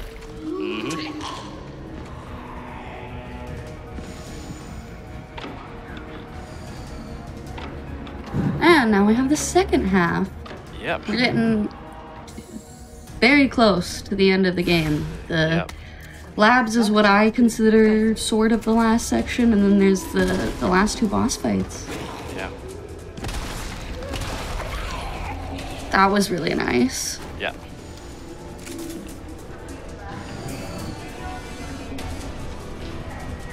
Oh yeah, I just realized I don't think either of us said anything about your like aiming and stair skating on stairs. Yeah, you mentioned about the stair skating a while back when we went to the RPD. It's just like faster than walking up and down without doing that for some reason. Yeah. Like skips some of the running stair animation. I don't know. So this one is, the puzzle for this one is mid, high, low. And we have the vaccine that we need. That is somewhere that they definitely went way off on this one. There's almost no actual puzzles in this game. Yeah, which is what I like about speedrunning this game, because like you gotta memorize like all the puzzles, especially like in RE2 speedruns, but I kinda like... Yeah, it makes it convenient for running it, but like as a Resident Evil lover, it kind of hurt my soul a little bit when I came to play this casually and I didn't have puzzles I had to figure out. So now we're just going to do a little bit of item. We're going to use this to combine so we can get extra shotgun shells, and we have 2 first aid sprays for the next Nemesis fight. But yeah, the only 2 puzzles that you air quotes puzzles that you have to complete in order to finish the game are the one he did at the train station at the beginning, Fa Ra Saw, and that vaccine mid, high, low. And the answers are given to you very easily. Now we have Nemesis 3. Yes. He looks almost the same, but now his arm is like a twisty tentacle thing that he can extend out and smack you with. But he's just going to keep setting him on fire and trying to essentially stun lock him so that that does not happen. Set him on fire, pump some shotgun shells into him. And now these two zombies are going to spawn from their vents here. Yeah, kill those guys. And Carlos is up in a little box off to the side there helping you too. So he tells you which tank Nemesis jumps on. You shoot that to electrocute it, and him... Oh, it just went too far behind him. It went like into the vent. But if that shot hadn't gone into the vent, Nemesis would have been on fire again, taking passive fire damage. Which is always so nice to get. Yeah, see, there's that weird arm tentacle. Like, what is he? Yeah. Again, that makes me uncomfortable. I'm gonna shoot these guys again. They can be very annoying.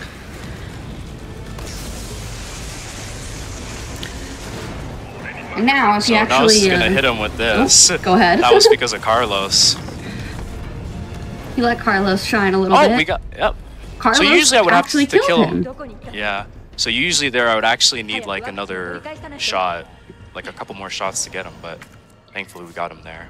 You definitely got some good fire damage and some good shotgun shots in there though, and like most of your shotgun shots were very close up. Yep. He was eating I have those enough herbs for this final fight right here.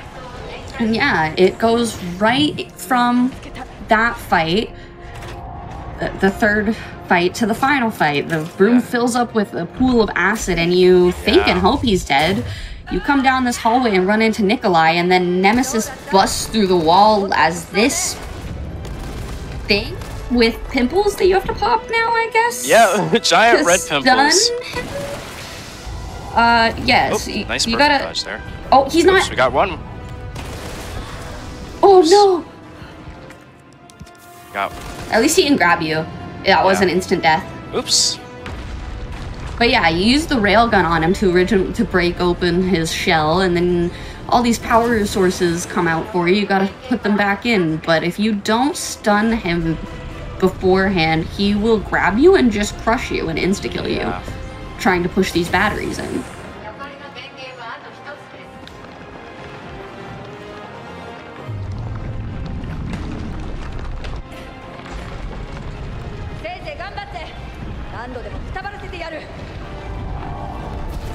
Oh, you can see Nemi going for the grab. He almost went for it. You got off just early enough that he smacked you instead of grabbed you. Yeah. Thankfully, we had those two herb healing items there. Thankfully, you had those heals, and he punched instead of grabbed. If he picked you up, that was it. Yeah. You would have had to do the fight again. All right. Now we go shove it in his mouth.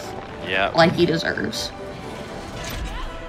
You want stars, I'll give you stars, she says. Yep. But that's at a different point in the game, but that's when I like to picture her saying it. We are almost done. Time is going to be coming up very soon. Yeah, the only thing you have left to do is find Nikolai holding our poor pretty boy Carlos hostage. Yeah. But you know what? It's fine, because Jill is Giga Chad, and she's going to save him. She's better. Time is going to be coming up very soon. Once I hit the last shot, I'll say time, and then, and that'll be the end of it. This will be what, the second or third time that Jill has saved Carlos in like 3 days of knowing him? Like I said, he's kind of a wimp.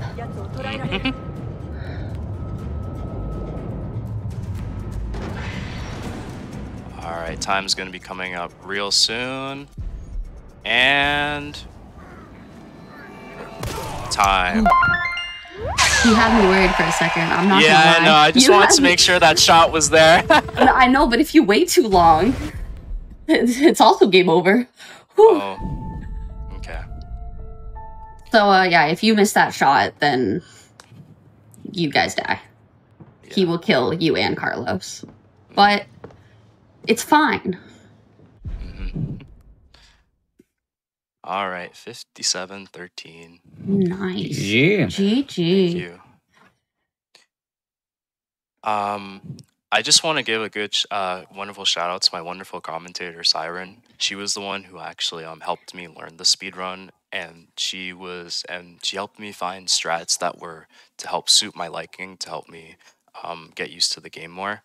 I want to give a shout out to some of my friends. Triforce Legends. He's a big stream. He's a Street Fighter streamer, and I usually play like fighting games with him a lot. And he always comes to my to watch my GDQ runs.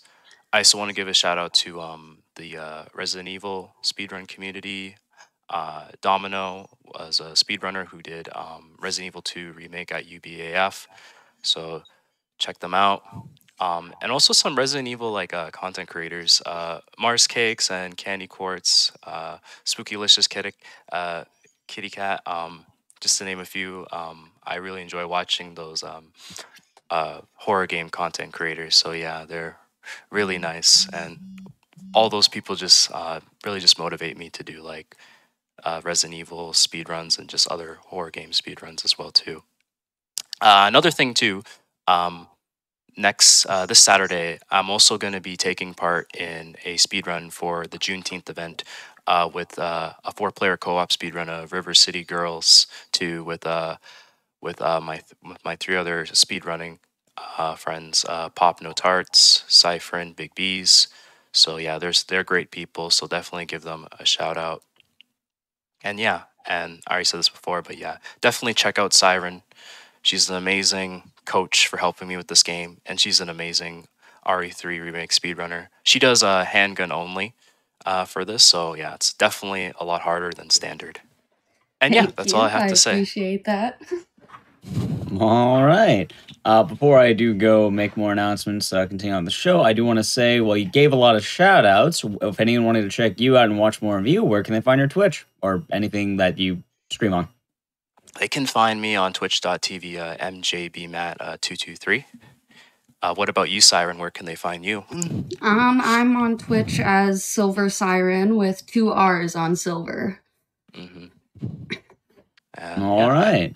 I do want to thank you both once again for the run here. And as well, I want to push this even further and say that we do have the Juneteenth celebration upcoming this weekend. It'll be June 22nd and the 23rd. A lot of good runs. You can use ! Juneteenth in Twitch chat to check out that as well. It's still Juneteenth in some parts of America right now. So I just want to say happy Juneteenth. Yes. Those of you who do not know, that is, I want to say when the in the U.S. it was when they formally ended slavery. I think I don't remember the exact. There's a word for it, but I know it marks the end of it. So, yeah.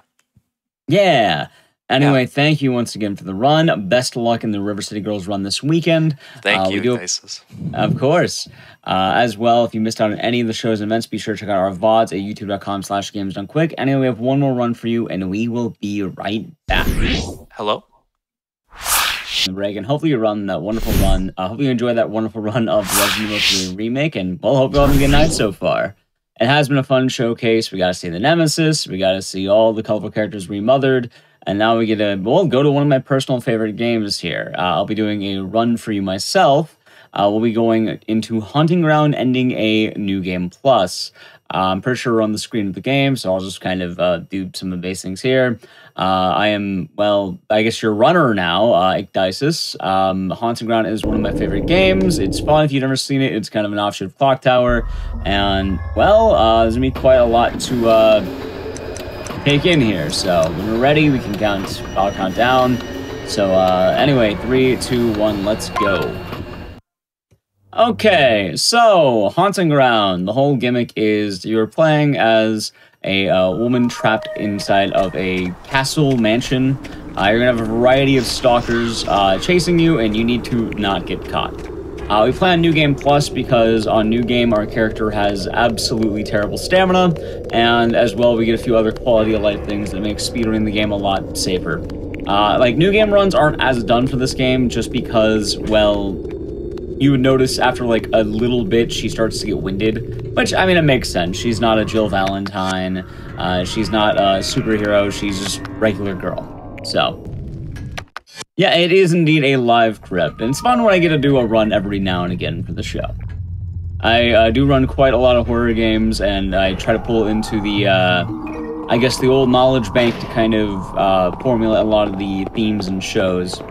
Right now, as a speedrunner, I'm currently at 189 unique speed games. I've done a lot of speedrunning in my time. Anyway, for speedrun tricks right now, early game, we're worrying about stamina management. You notice I started walking at the end of this hallway. If I don't, this upcoming fight, I would be winded, and then we would get knocked down. That is bad, obviously. So here's what's gonna happen.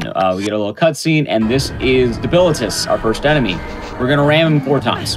1, 2, 3, 4. So we have pretty good luck there. Debilitus is now gone. That is the first major encounter in the game. Getting the 4 ram means he will be gone. Ideally, you can't have enemies chase you down. Also, give me 1 moment.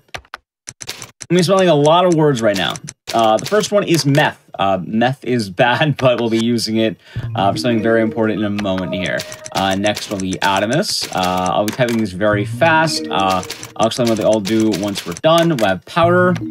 We'll have Morgan. There we go. I am now going to have Salt. Sulfur. Mercury. Nope, I don't know what's going there. And last we'll have RRL. Alright, there we go. So all of those words right there, all the words I just spelled, those are going to be major puzzles and items throughout the game. Throughout the game, you're going to have a lot of puzzles that require you to have certain words made. You learn this later on, you'll find out what the words are, but fun fact, if you just know all the answers, you can type them in the very beginning of the game, and this bypasses the need to go back and solve these things, which that can get very stressful later in the game when there's a bunch of enemies that are going to be, you know, trying to grab you and, you know, kill you. Also, right now, you can kind of see the protagonist's stamina is starting to go way down. This isn't going to be a huge problem later, but you can see it's a bit of an issue now. Also, if you're wondering why did we have to make meth, I think meth is like, I think it's the Hebrew word for death, and you give it to a golem who just dies. He just disintegrates. There's also E-meth, which is the word for life, but that takes longer because you have to type the word E-meth, so it's faster to kill the golem. The moral of the story is don't do meth, it will kill you. Which I think is a pretty good one. Anyway, I'll be grabbing 2 items. First one's right here. That is going to be I want to think I'll say it's a chamomile. It's going to help give you more stamina, and we also need this major key. While we're heading to the next door, I do want to mention really quick as well that the Japanese version of the game is used. That is why it's called the Vento, and also everything's in Japanese. It's not faster because it's in Japanese. It's faster because I'll have better loading speed. This game is notably rare. If you try buying it, it is very expensive on the PS2 copy, and even owning a PS2 copy, the thing is PSN copies tend to be faster because you're running it on a PS3. It's also much cheaper this way. So it's recommended that if you want to ever get into this game, you want to get a Japanese PSN account, and you want to buy it from there, because it's like, you know, $10 instead of, I think this game goes for like $500 right now. So, yes. And no, I'm not the... chat is perfectly worthy of watching a run. I would not say. I put these shows on for, you know, people can enjoy speedrunning. People are... There's no sense of worthiness to watch a speedrun. Yes, this game has a lot of mid-2000s Capcom physics. That is one of the complaints that this game does get, but outside that, it is pretty good. Although, I think it is frustrating for a lot of people. Also, a good question was asked in Twitch chat here. I'm kicking doors because kicking doors actually is faster than opening them. There are a few caveats to this. Number 1, if there are enemies around, it will be loud, so I can't kick every door. I have to be very mindful of what I'm kicking. 2, you can only kick doors out. So some doors open out, some doors open in. So, Keep that in mind. Anyway, here's Huey, our dog friend. This is actually going to be the major mechanic of the game, because if you don't know anything about haunting around, this is a horror game where not only are you playing as, a girl, you're playing as a dog. You have dog and girl combined. It is teamwork. So, Huey has a very in-depth mechanic. You have to train this dog to help you solve puzzles. It's probably one of the most unique games of its kind for this reason. When you hear me call Huey, it's going to be during very particular points. The reason why, this is going to allow Huey to get trained faster. And ideally, he will be much more willing to assist me. Totally he will. Huey. There he is. Go, Huey. Whenever Huey barks, that means he is affirming the command. You cannot beat this game without Huey. It is very important you keep Huey around. So yes, we have dog friend. Huey. Alright, so right here, I'm using the chamomile and I'm using the map to get it out of my inventory. I don't actually need it. Huey will be following me. I'm going to keep in mind where he's actually be following me. He's probably going to stop right about there. I will call him. Like I mentioned, this was a lot of manipulation that I had to work on. I did a lot of routing for this game. I didn't route everything, but I did quite a lot. We're going to kick this door because no one's around right now, and it'll be faster. And we're making sure Huey sticks with us the whole time. We need him for a lot. I will actually tell Huey no right now, and then tell him again.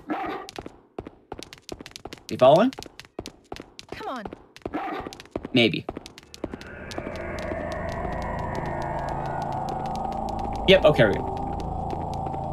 You always have to be very careful. If he doesn't follow, you can run the whole time if you're lucky, but you have to make sure Huey follows you. Because what we're going to do is I need him to jump down right here. So I'm going to command Huey to grab an item. I don't actually care about the item. Right now what I'm doing is... dogs can't climb ladders, naturally. So, I need Huey down this ladder. The best way of doing it is you command Huey to grab the item, because then he's down the ladder. I don't actually care about that item, we never use it. The only reason you care about that is so Huey can get down the ladder. Huey will always sit down there, but it's okay, because he'll follow me, and now we'll solve this puzzle using Huey. If I don't solve this puzzle, normally it is a full-blown death. This puzzle is pretty brutal. So I want to make sure I go quickly here, and hey, there we go. We have solved the puzzle. We turn off the death eyes, because we'll be coming back here later. And now we're going to hit arguably one of the most random, hardest skips in the game. So, normally Debilitus is going to spawn right here, and he does. Then you have to run away, you have to hide, but what we're going to do instead is I'm going to hide in this corner right here and duck down. In doing so, Debilitus now just runs past me, and hey, look, we have avoided him entirely. That bypasses a whole need to hide from him. He just immediately leaves, I immediately go. That is a lot harder than I made it look. Very often, runners struggle with that, for a good reason. It's not an easy trick whatsoever. Also, it was asked, you can pet the dog. You do not have time to pet the dog, but you can pet him. I will tell him good boy later on, but, we're not going to pet the dog during the run.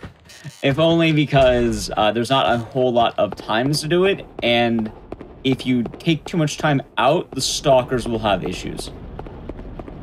Anyway, there's a secret hole right here. This is going to be giving us some items. We're going to pop in Adamus, Morgan, and Powder. This is where the New Game Plus part of the game is going to pop in. Adamus is going to give me a choker, which will give me more stamina and more health. Powder is going to give me special shoes that will give me random chances to have explosions on my kicks, and Morgan is going to make me invisible with earrings. It is a good safety item if you're doing any marathon run in this game. We'll equip all three and bring that down. So, outfits. Alright, so funny part for outfits. There are New Game Plus outfits in this game that have a variety of benefits, however, they all take too long to get, and you lose the outfits throughout the game. So the benefit you'd be getting isn't really worth the loss of the outfit when you'd be getting it. The only outfit that's a net benefit is the frog, because the frog allows you to have infinite stamina on back hops, which actually gives you a little bit more stamina in the early game. However, it's still overall time loss, especially considering you lose the outfit. We actually do end up being nice to the dog. It is the first command, Huey won't resonate unless you train him. And Huey starts off a little bit unruly, so you have to use more no commands. But as the game goes on, yes commands are good. Funny enough, invisibility earrings, I think, should be taken even during world record attempts because it's much safer than the alternative. It really depends. Do you want like maybe 5 seconds of RNG? I think it's about like maybe 5 seconds of total time save, and it's entirely based on how lucky you get. Alrighty, so we got rid of Debilitus, and now he's immediately back. We started an event, it brought him down and summoned him so we can get here faster. We ignored him by entering this area because he won't ever come here, and then we immediately spawn him back. It's pretty funny because we use a lot of Debilitus spawning at once to kind of just make the game happen faster, and our whole goal is going to be getting to that room that we just opened.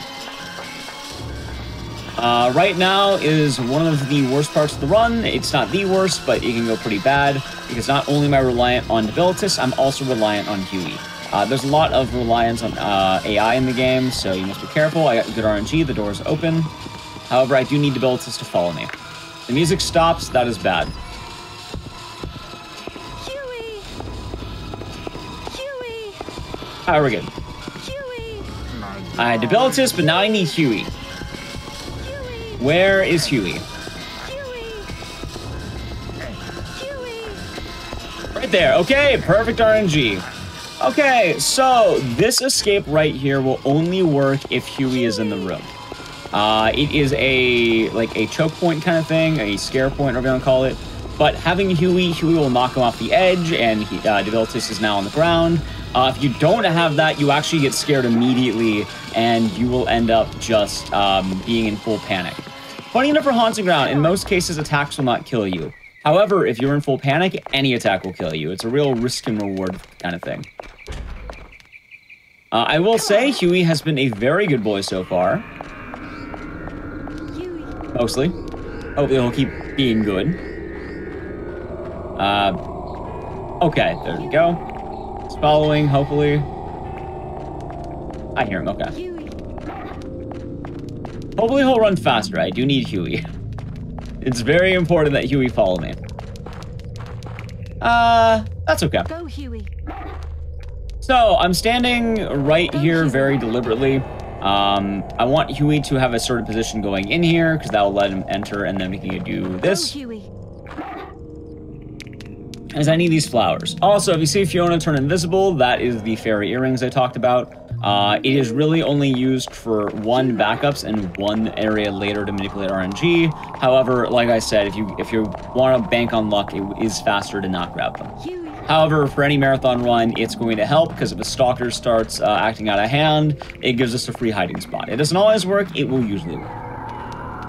Anyway, we're going to wait for Huey right here. I do need him to go inside this hole. Go, Huey.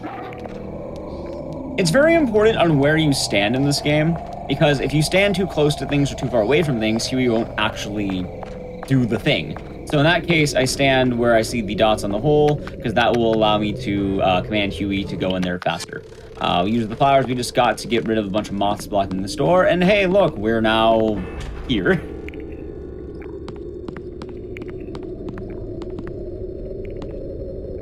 Alrighty.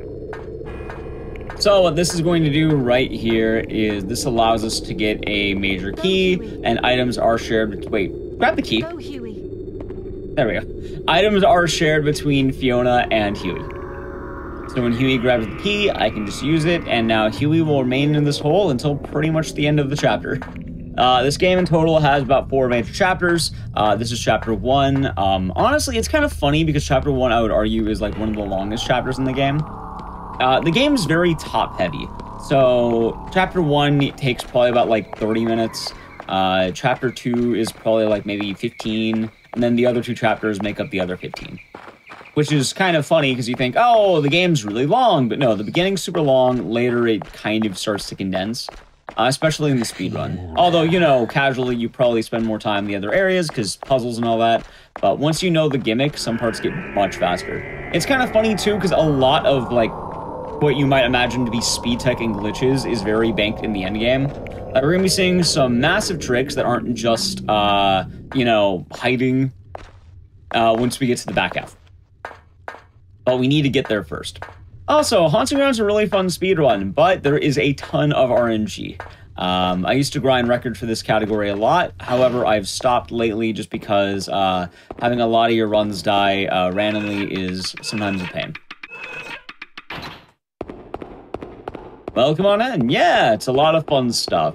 I don't always do runs to the crypt, but every now and again, I have a game that fits. It also works last minute when schedules change. Sometimes I plan them out. So, yeah, it's a good time. And Haunting Ground is one of my personal favorite games.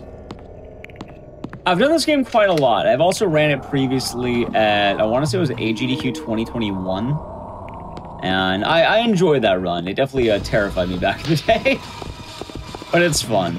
Anyway, Debilitus will always spawn here. I can talk more about that in a moment. But you can do, wow, you can do a really cool trick depending on RNG. What that means is if he's aggressive, you can get him to knock you off this ladder, which is slightly faster than climbing down. However, you need Debilitus to actually keep up with us. He got lost immediately there, so it would not work. It is unfortunate that it is very RNG dependent, but, you know, we kind of just bank on doing it safe anyway. Yeah, so something about Debilitus in many of the game's stalkers, they're actually on a mechanic that whenever you get rid of them, they will tend to kind of go far away, and they'll try to avoid you for a set amount of time. I think Debilitus is something like he'll avoid you for maybe 6 minutes or something. So what that means for us is I have 6 minutes to do everything I need to do roughly, give or take, depending for stalker.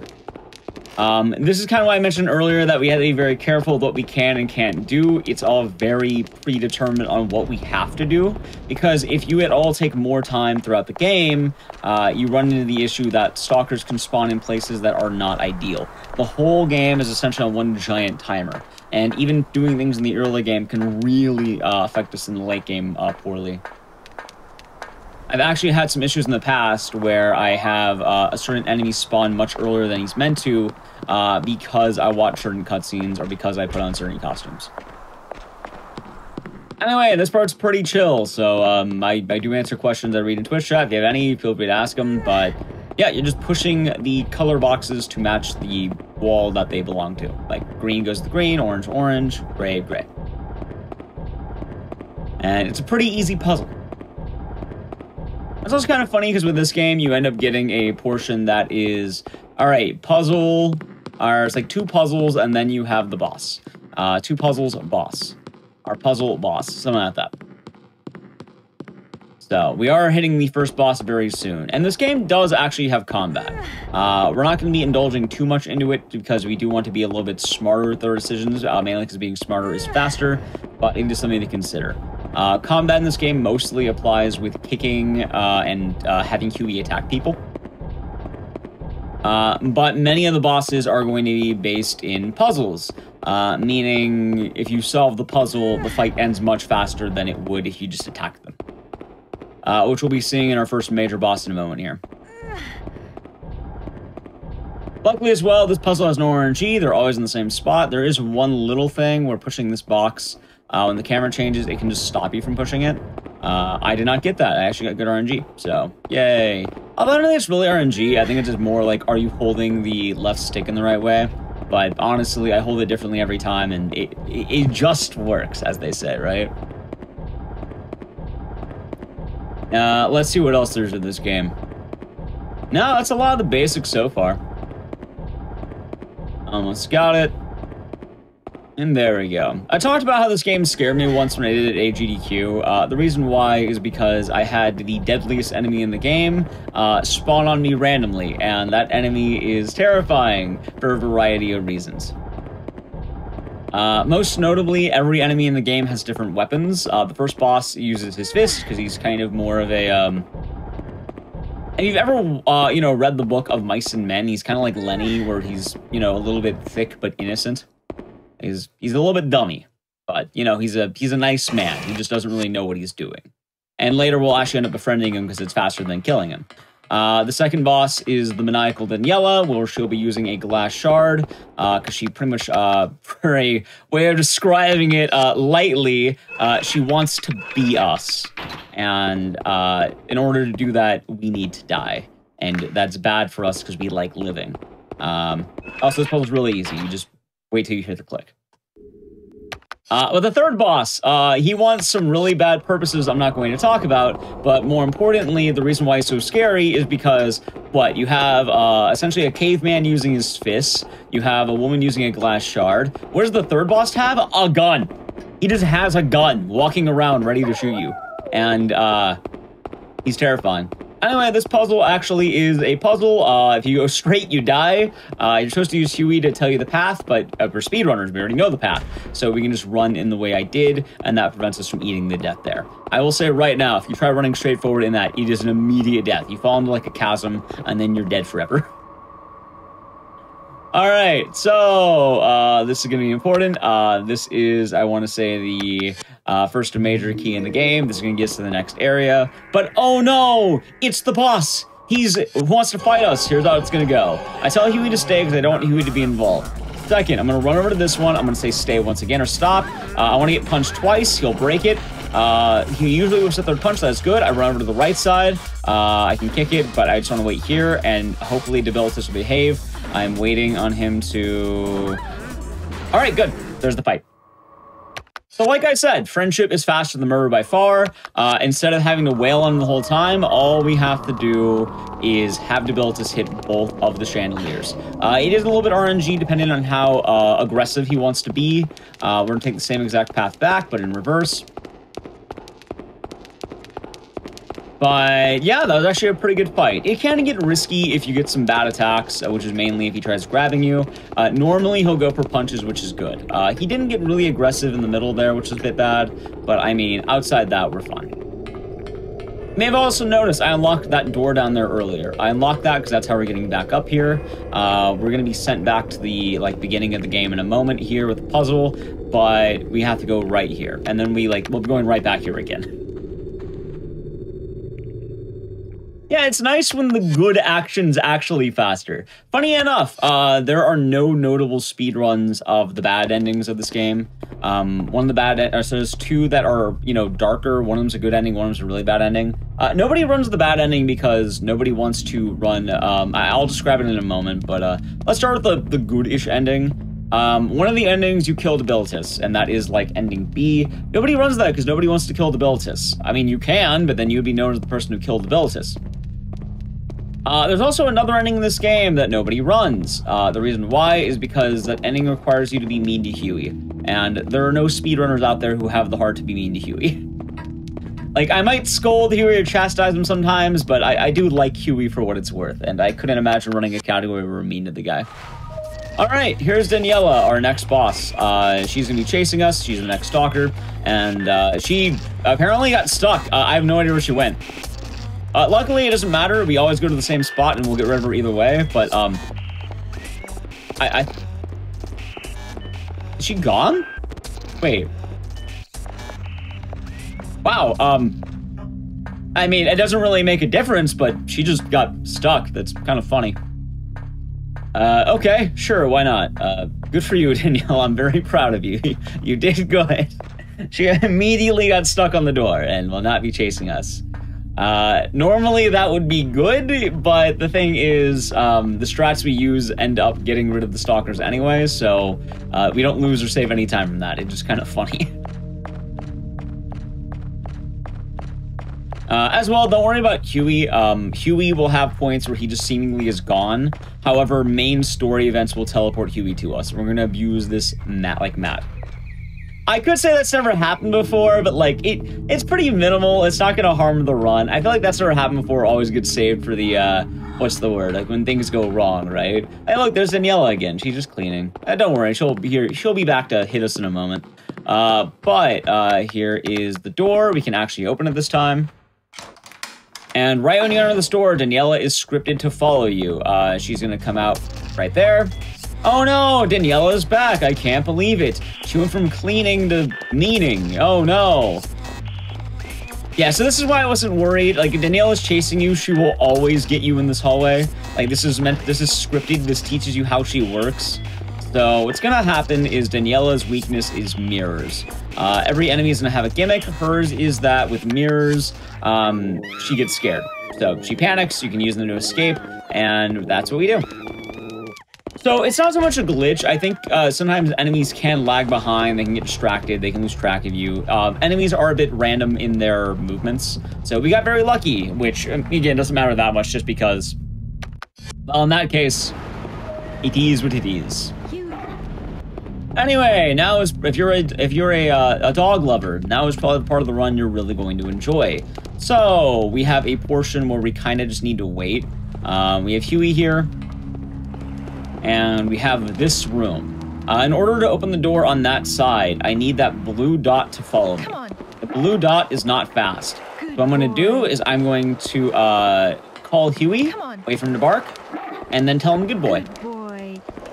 Come on. Doing this is a very minor buff. boy. It will allow Come Huey on. to have stronger Good AI boy. later in the game. It's entirely a Come on. placebo. It could work. Very often it doesn't matter all that much, boy. but you get to hear good boy a Come on. bunch, and there's a chance it can help me. Good boy. Come on. It also doesn't lose any time to do it, so we're all good there. Anyway, like I said, we're just waiting for this, and hey, look, there we go, we did it. Well, thank you, King Sunland, for the kind words. Alright, so now we have Huey, we're gonna call him. There we go. And now I have to be very careful.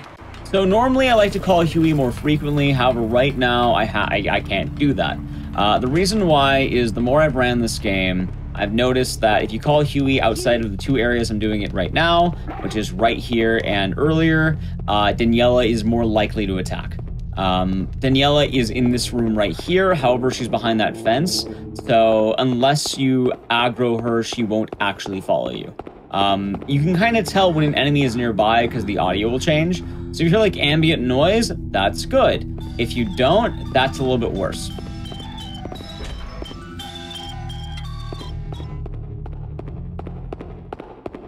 I don't hear Huey. Oh, is he gonna be bad? Come on. Let's see. We'll now be using these tablets: salt, sulfur, and mercury. Come on. Where is he? Oh my god, I probably got bad Huey. Well, this might not be good.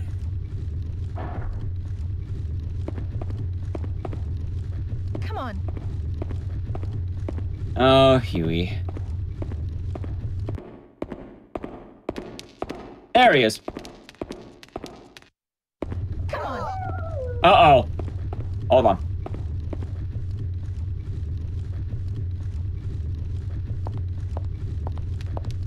Now I have to wait. Luckily, she didn't see me. But this is why you use Morgan. Huey will do this a lot. This is why the estimate is the way it is. My PB in this game is like a 57. I think it's like a 5701, funny enough. But you don't always get that. That relies on stalkers not finding you. So Morgan is quite nice because what you can do is you can just sort of hide. The downside, if she bumps into me, I'm going to have to do some shenanigans. Hopefully she'll just leave. Oh, she bumped into me. Alright, that's going to be fun. Pick the bad place to hide.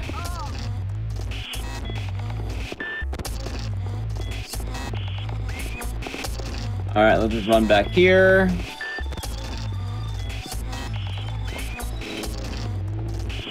I might be able to open this up. I hope this door's not locked. It might be. It is. Okay, that's fine. Okay. I'm gonna leave her back here. Let's see if Huey will attack and she'll follow me. Wait, did you see me? Yes. Okay, Huey, take her down. Yep, Huey is not always the best boy. Sometimes Huey will do that. There's also a problem you may have noticed potentially, which is that blue dot. That blue dot is a luminescence. I talked about them a few times earlier.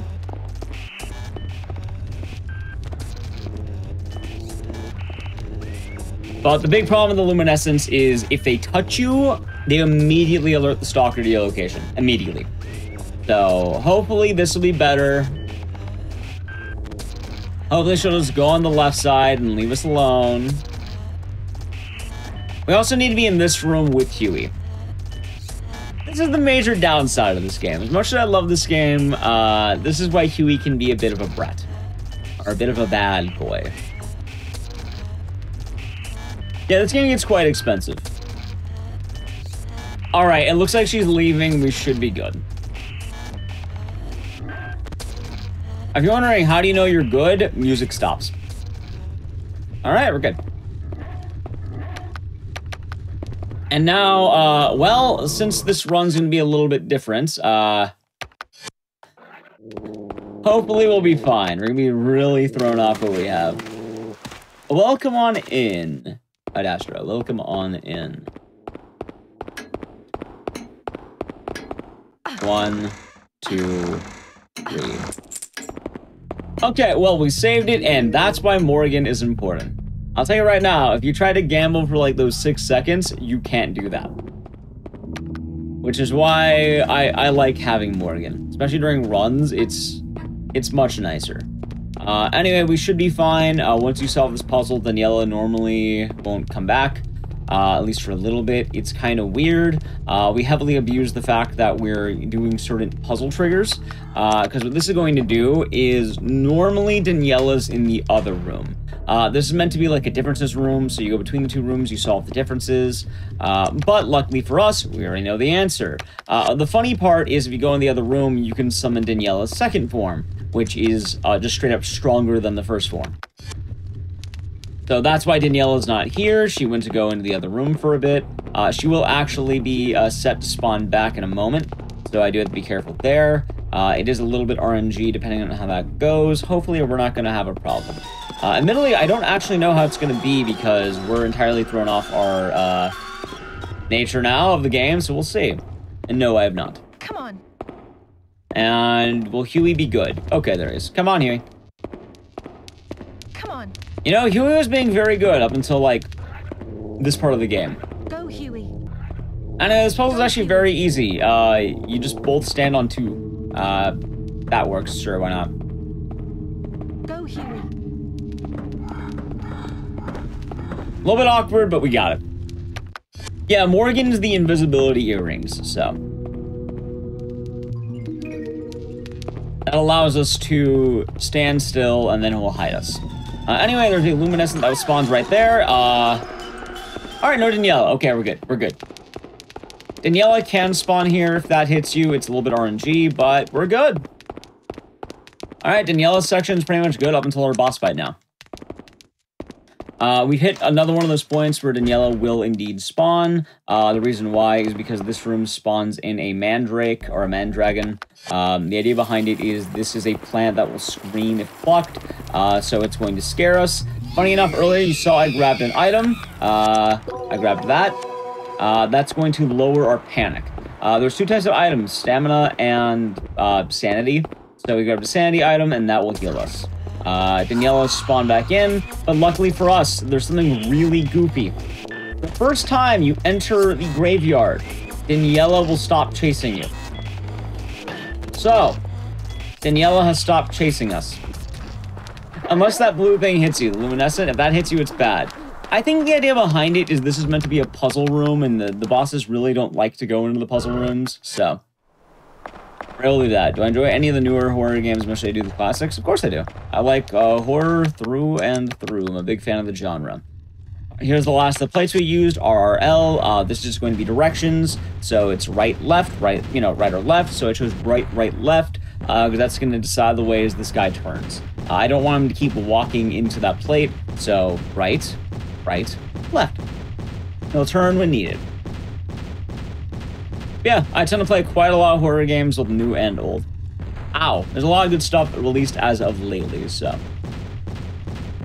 Anyway, right now I'm just waiting, so, what can we do at the moment? You know what? How about I do a couple of plugs at the moment? We're just waiting. What? If you're watching on YouTube, you know, hit the like button, subscribe to the channel, all that, right? And then, on Twitch, I guess, subs help GDQ during the interim, so if you want to, support Hotfix during the interim, there it is. Alright, we had the waiting portion. There's the plugs. So, back to the game. Yep, Golem puzzle is now done. You actually learned that there's meth. The Golem's addicted to meth, so he died. Like I said, meth is bad. Don't do meth. What was the jankiest horror game I've ever played? Jankiest how? Silent 2? Yep. Honestly, I mean, I'd probably put my ring up there for a game called Virus It Is Aware. It is by far probably one of the worst games I have ever played in my life and sped around. I need to refine it a little bit more, but that game is rough. It is called The Virus It Is Aware. It is a game exclusive to Europe. And I think Europe. And it's based off a movie of the same name that I've never watched.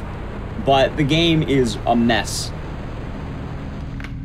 Anyway, we solved the puzzle. It's very easy. And that's the easy puzzle. Now we have the death puzzle. Like I said, there's always like an easy puzzle and then a death puzzle. So the death puzzle here is knights.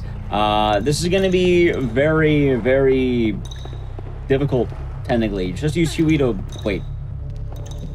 Nice. Just use Huey to walk across. However, what you can do instead is, well...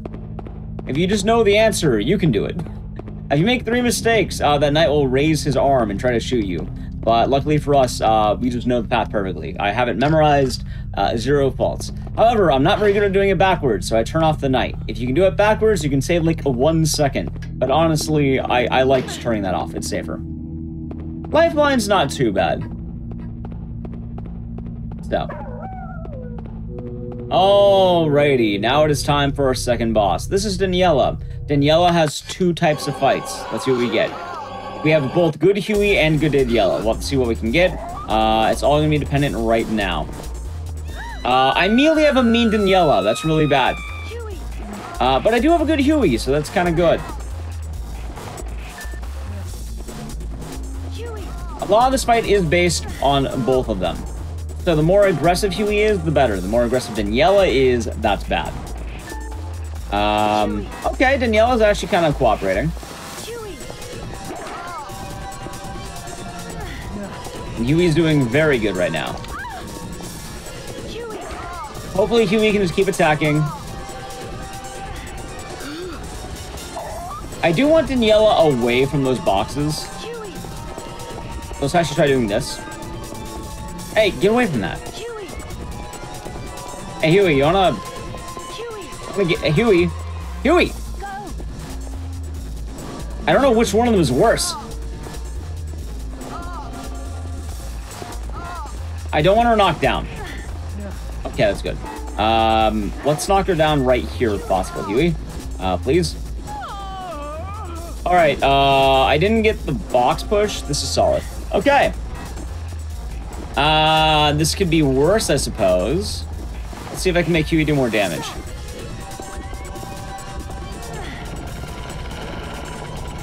Okay, this has been a bit of a rough Huey fight. Also, right now, that status effect means that our sanity is dropping. That is really bad, because that means if I go into panic, I can die.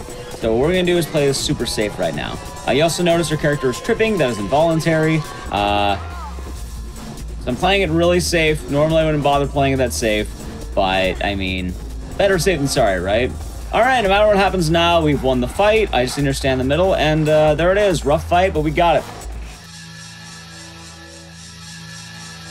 So, Daniela's a gamer. She sees light for the first time, and then she just sort of freaks out. It's just the way it goes. You know. You see sunlight for the first time in ages, and then you're not sure how to react. That's how Daniela... Oh, and she got impaled with a giant shard of glass. Anyway, Daniela is now gone. She's, you know... I guess dead. And now we get Ricardo. Ricardo is certainly an enemy. Ricardo does scare me. Almost all of my saves I ever make for backups for events are on Ricardo. Like, I remember every time I'm like, oh, hey, I'm really happy with how this run's going. And then Ricardo. Ricardo always happens. Yeah, so the big problem with him, as I mentioned, is Daniela, she needs to get you panicked, right? If you get panicked, she can kill you. Debilitus, you know, you get panicked, he'll kill you. He's not very fast either. Ricardo, he has a gun. Like, he just has a gun. He doesn't care about panic. He just shoots you. He's the only enemy in the game that has the ability to just one-shot you, and literally one-shot you. Anyway, luckily for us, we're gonna play this very safe. So, here's what's gonna happen. Ricardo spawns in now. Also, that is Ricardo with 2 C's. I'm gonna kick this door. I missed the door. Please kick the door. All right, kick the door. I stun Ricardo. He fires a warning shot. That scares us. Also, he has some truly frightening music. I'm gonna wait for Ricardo to enter the room. Enter the room. And now... All right. So, I want Ricardo to chase me. By the way, he's just shooting wildly now. So, we're gonna have Ricardo in this room. And this is where Morgan's gonna come in handy. The fairy earrings. If you don't have them, you just have to stand in the corner, but since we have it, I can wait right here, and he's gonna get so confused that I have this, he's just gonna walk in the middle. And hey, look, Ricardo is now gone. So here's the dilemma. With Ricardo gone, he has super hearing. He is also, for some reason, you always need to tell Huey twice. I don't know why. Ricardo is the only enemy in the game that can hear, like, a penny drop or something. Like every other enemy, you roughly need to have like an area of range at which the audio will go off. If I kick a single door, Ricardo is alerted. There are doors I can kick right now. I'm not going to. You may be wondering, why am I opening every door? Because earlier it was faster to kick the doors. Yeah, kicking any doors, getting grabbed too much. There are many things. If you do them, Ricardo will spawn in. Ricardo spawning in is a death sentence to a run. He is rough. I also get some homunculi spawning there, the little baby men who grab you and scream. And now we have this room. So I sent Huey here earlier. He'll unlock the door for me. And now we get to go right here. So, Ricardo's not so bad later on. Right now, though, is kind of the tense time for Ricardo. The main reason why is because it's one thing to have Ricardo be chasing you. It's a whole other thing if Huey doesn't cooperate while Ricardo is chasing you. I need Huey for only one room right now, and I need him to cooperate for this one room. So if he's homunculi, I will kick him.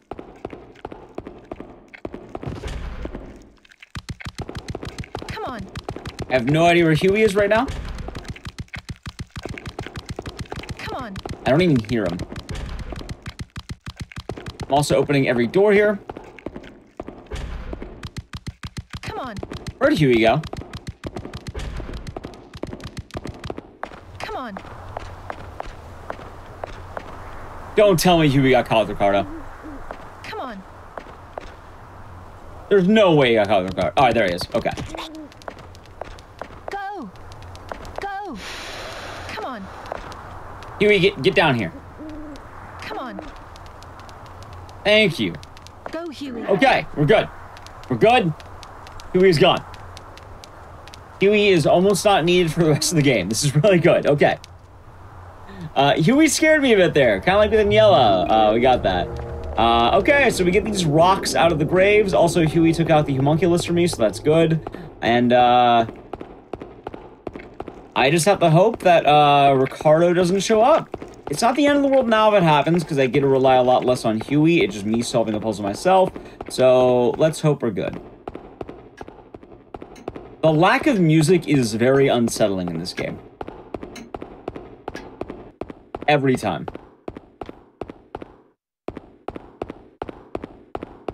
So, right now, the homunculi I spawned in are still around. Music is back. Okay, we're good. We are good.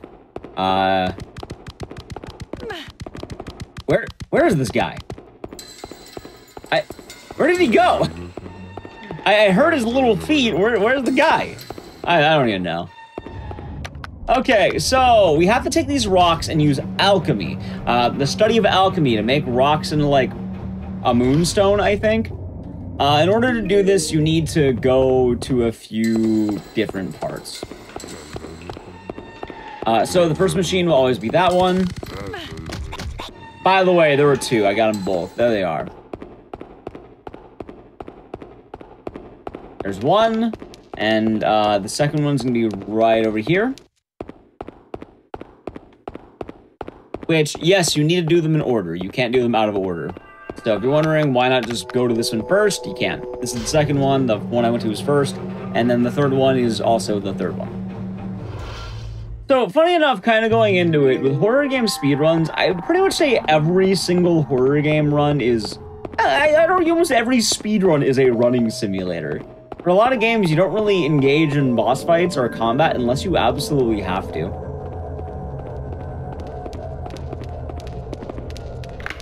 And the only things I would say that probably aren't are things where either one, you can't run, or two, like collectathons or something. But even then, you're probably beelining to the objective each time. That's why they call it speedrunning.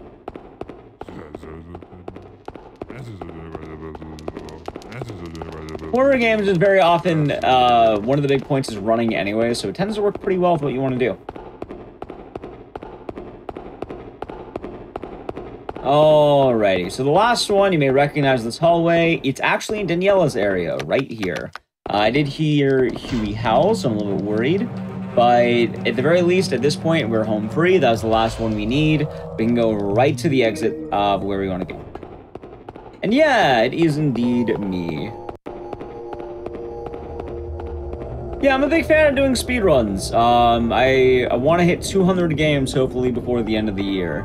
I've done a lot. I've been speedrunning since, it's 2017 now. It's been 7 years. 6 of them I've been streaming, 7 of them speedrunning in general. And you know what? I like doing it still. It's fun.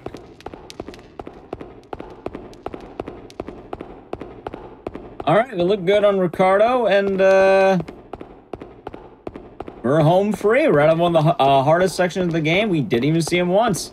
Unless he pops it behind this door, which surely that won't happen. Surely I'm not jinxing it, right? Oh, no, we're good. I told you, we're good, see? Imagine. Oh, no! No, but we use the moonstone right there on the scale. You can actually grab it back if you want, and it will give you a good item on a new game file. But since we're on New Game Plus, we don't need it. And right now, we get to hit the reason why I don't like running this game actively as much anymore. I like doing it, I love doing it during marathon showcases. I love doing it during anything GDQ or anything like that. However, this part right here. So, this is a forest. It's a randomly generated forest. Yep. So, I have to just pick random paths. And, oh, good luck. I think I actually got it. Hey, I got it. Okay, never mind. That was actually really good RNG. Yeah, normally, I don't get that. Normally what happens is I pick the wrong side, and then I'm looking wildly. Which, the funniest part about that is, it starts seeded, you go in the main direction, you get 2 random directions. You pick one, and then it's seeded after the random. And then after that, you just have to keep finding your way. Go, Huey. Yeah, so you can lose, like, I don't know how long. Yeah, it's weird on how it's randomized. It's easier to say it's randomized because it starts non-random. You always have one path to go down. And then you have the randomized paths. From then, you will normally have dedicated paths from what you can see, but it's really weird and it's easier to say it's randomized. Where do you find that much patience in speedrunning? I'm quite a patient person. Anyway, Ricardo is now invisible. Why is he invisible? Well, you know, I'll give you the best lore possible. So, normally we have the ability to see Ricardo. So Ricardo is a scientist. He believes in alchemy. So what Ricardo did was he made a concoction called Don't See Ricardo Juice. He rubbed Don't See Ricardo Juice directly in our eyes. As a result, we're unable to now see Ricardo. Huey can see Ricardo. Luckily for us, no, World Record died with Daniela. Luckily for us, though, speedrunning-wise, we're going to cheese this like mad. Check it out. Ricardo's going to spawn right here. I'm immediately going to run away.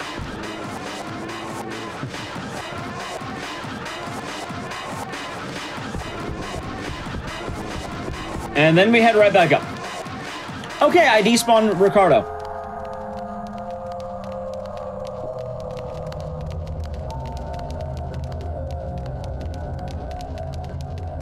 He's gone. This is what I mentioned earlier about a big speedrunning cheese and how you get a lot more tricks. Simply abusing spawn points is going to allow us like mad to break Ricardo. Right now, we're going to get a terrifying jump scare, by the way. Like, Ricardo's going to come out, he's going to come swinging, he's mad, he's invisible. He knows our eyes are full of Don't See Ricardo Juice, he's ready to go. However, what are we going to do? well, he doesn't realize, but Fiona is, like, apparently, like, what, omniscient? So, the jump scare is gonna happen right now. I'm gonna hop back, avoid it, and, oh,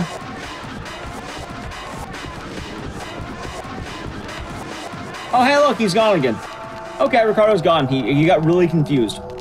So there is a neat thing with that, Miss Scarlet mentioned in chat, where if you can keep Huey after this boss fight, you can save, like, I think it's, like, maybe, like, a few seconds.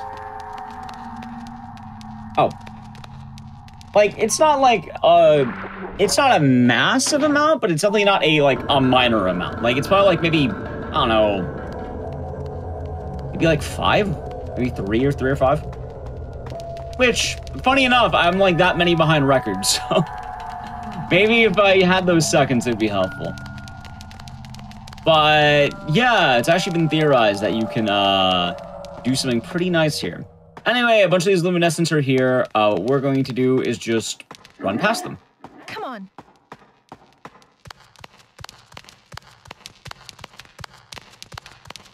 Come on. And, hey, look, Ricardo's going to spawn in. However, Ricardo apparently gets really lost, because here's the puzzle room. I mentioned earlier, bosses don't tend to like puzzle rooms, so we just enter this room and Ricardo's gone. He's just out. He can't do anything now. Come on. But we do need to wait for Huey, and Huey, oh my god, Huey got lost. Alright, come on, Huey. Come on, buddy. Oh, do you not? Oh, I don't think you know. Wait. Go. Yeah, you don't have to do the kicking. I actually found something earlier, or I don't remember what it was, but I got recommended to me or I found it, one of the two. I think I found it. I think I tried it one day and it worked. Here, I'll show you something really fun.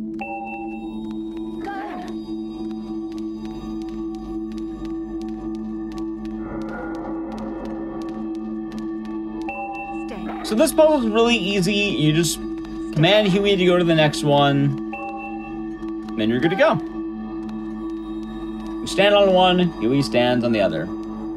Backs up, yeah, you just ram it. Stop.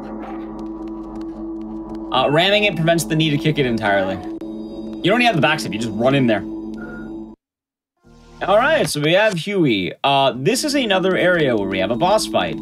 Except this boss fight is going to be a little bit tricky. But not really, but kind of. So we need to fight an invisible enemy. However, there's a gimmick, and this fight gets really easy once you know the gimmick. Haunting Ground is entirely based on late game ideas, right? So, here's the dilemma. Normally, you're at the top of a tower, and you need to fight an invisible enemy. However, we're gonna cheat. 1, Fiona's gonna use her bare feet to break down, like, what, stone? After this, we're gonna be using this item here. It's supposed to be a puzzle. We solved it immediately, because I already knew the answer. Ricardo's gonna give you bad dating advice, and what we're gonna do is, I'm gonna tell Huey to go in this hole. Huey.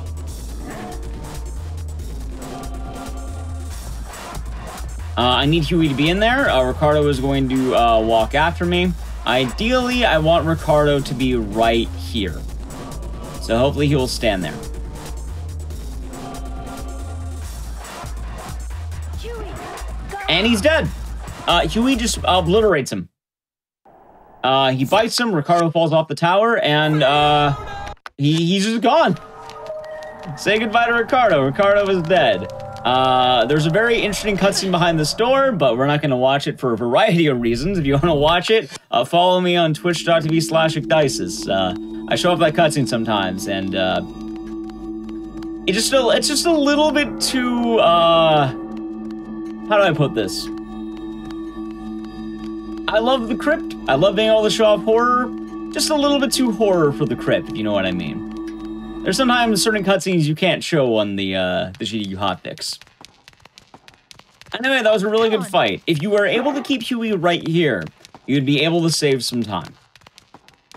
The problem is, I think the reliance on trying to get Huey to follow you here isn't worth the actual time you would save. Because you need Huey to follow you the whole time. Luckily for us, even if Huey doesn't follow us, it's much safer just to do it the way I will be doing it. Which, yeah, Huey is not going fast whatsoever. Huey. I've gotten Huey to almost follow me once, but even then I had to wait for him. You would need Huey to be right on this platform by the time I pull this lever.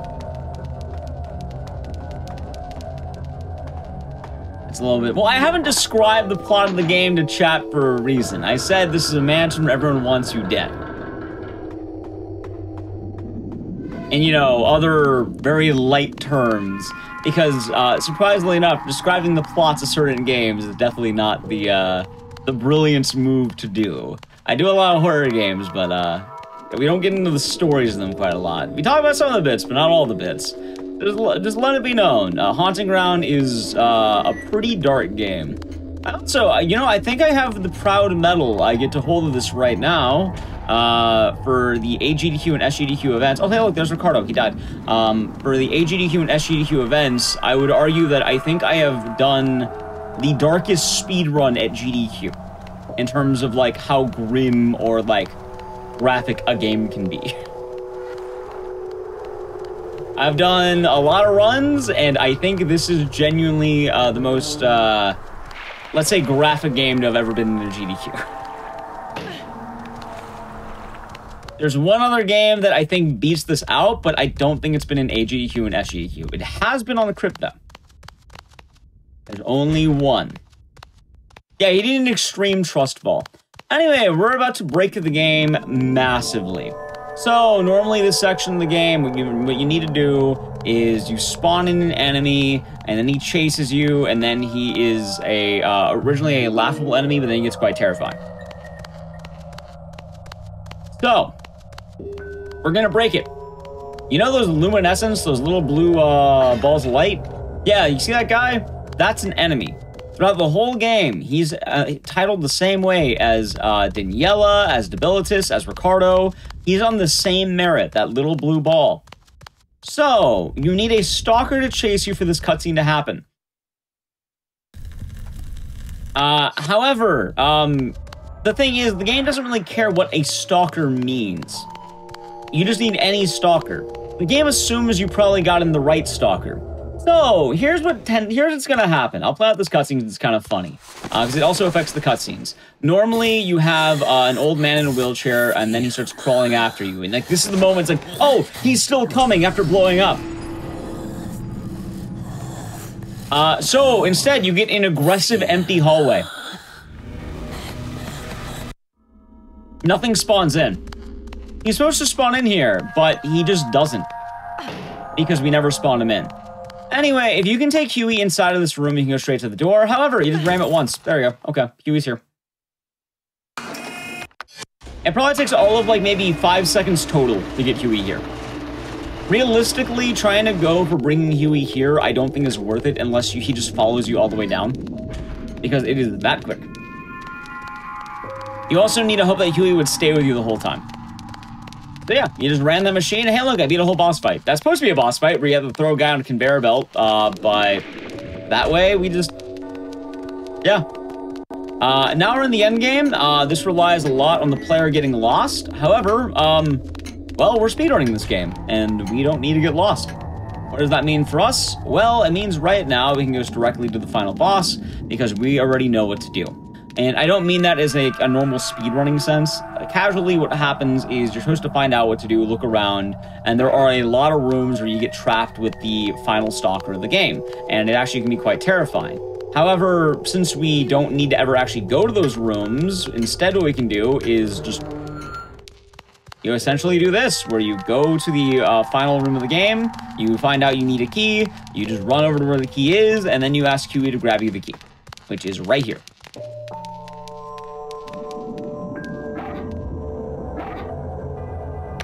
And, hey, look at that. That's the final item I need to beat the game.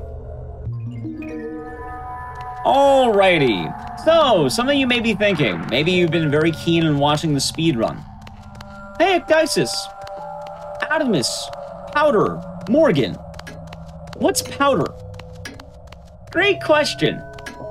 So, powder is an item that gives us explosive kicks. I have not had a single one yet. We grab powder for this one boss fight. We're going to kick him apart. We're gonna kick him into twig and berries until he dies. There are multiple strats for this. The intended route is those beans on the ground, you kick it in the middle, it'll spawn fires, and you're gonna walk in the fires. This actually was routed in for a bit, because that's what you do in New Game, and it's faster if it works. However, I actually ruined the route. A Japanese speedrunner originally routed in the intended strat, because it was, you know... Okay, hold on. Good thing I have a save. Good thing I have a save. Okay, that's awesome. I love that for me. In case you're wondering what happened there, it should be this one. There is a chance the final boss will one-shot you. I always have a marathon save right here. Okay, we're good. Let's have a marathon save right here. Yeah, so the final boss can one-shot you. Wait, put that back on. Yep. What a champion. Yep, he has a one-shot punch. There's no recovery. Anyway, let's get a better fight this time. Yeah, so we're gonna kick him to death until he dies.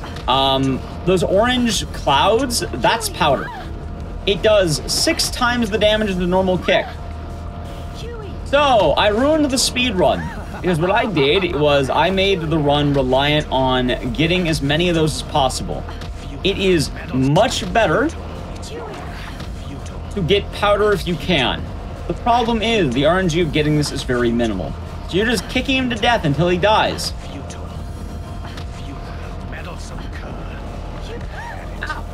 Hey, why was that attack earlier? Also, my name is a reference to cicadas, which is also the year of the cicada. Alright, he's dead. That's a lot better that time.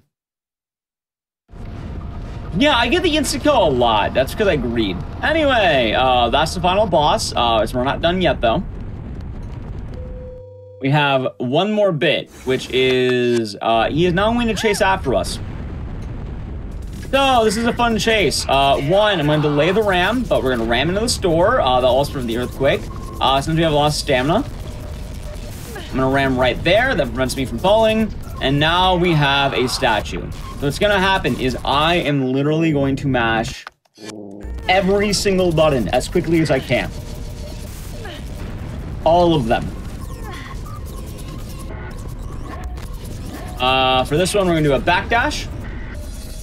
And from there, we're done with the game. I said to go to the door and it'll be time, but you ever see that movie Man on Fire? Because, there it is.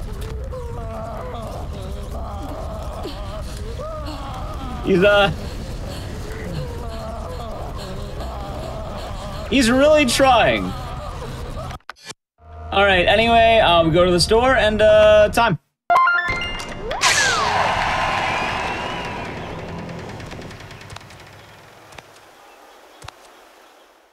When she run past the statue, she really appreciates the architecture of the castle.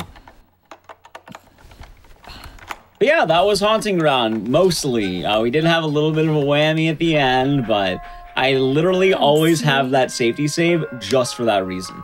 I don't trust the final boss. There's been way too many times where I've been one-shot. I agree the final boss like mad, but you know what?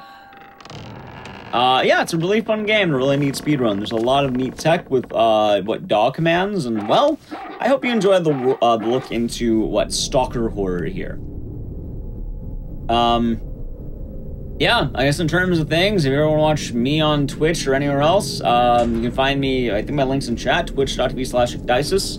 I do quite a lot of horror games and speedruns in general, and also my YouTube, same name, ecdysis.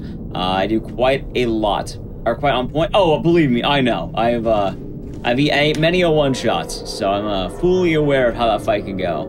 Also, look, there's Debilitus. See, he gets his own castle. He inherited it. It's his now. It belongs to him. But yeah, I do literally all the games of the Clock Tower series, all the games of the Silent Hill series, pretty much all Resident Evil, pretty much all of Dead Rising. Also, Fiona looks a lot more like RE5 Jill, funny enough. Because I think that's where they pulled that's like the same model, I think. So it's very similar to the RE5 Jill. I think they pulled the, the RE1 Julia off. They made her blonde. I could be wrong, though. Oh, look, he just gets to garden and chill. Anyway, normally we do have an IGT, but it's not going to matter too much. The reason why is because, well, we died, so this would be off my save file. The IGT is probably very different to what we should have had. If it's like 103, probably should be 105. 106. Yeah, actually, that's actually looks pretty appropriate. Anyway, yeah, I hope you all enjoyed that run of Haunting Ground, and, well, yeah, thank you for watching that. Anyway, now I get to transition from runner back to host. Thank you all for watching this episode of Speedruns from the Crypt. It was fun taking a look at a variety of different Stalker games. I do like doing runs to you sometimes, and, well, I like showing you a lot of fun games from around the horror community. I think we're going to be back in about, I want to say about 3 weeks, or is it 3? Yeah, 3 weeks. I'll be at the show after SGDQ. So Summer Games Done Quick will be happening at the end of the month. We'll be back on, I want to say it's, July 10th, I think it looks like. So we'll be back with that. I'll probably have a fun showcase, just kind of like, fun games to return back from GDQ, kind of a welcome back, everyone. But we'll be back then. And, well, I really hope that you did enjoy this show. I've been your host, Dices. I put together a lot of these shows to talk about a lot of the processes. And, well, I just do horror year-round, so. Anyway, I do hope you have a wonderful rest of the day and or nights. And, if you missed the show, we'll be playing a replay for a moment of the one-off special and the Speedruns from the Crypt. And the next live show will be Friday, 7 p.m. Eastern for Going Places and Passion Project. Anyway, have a great rest of the day or night, and take it easy.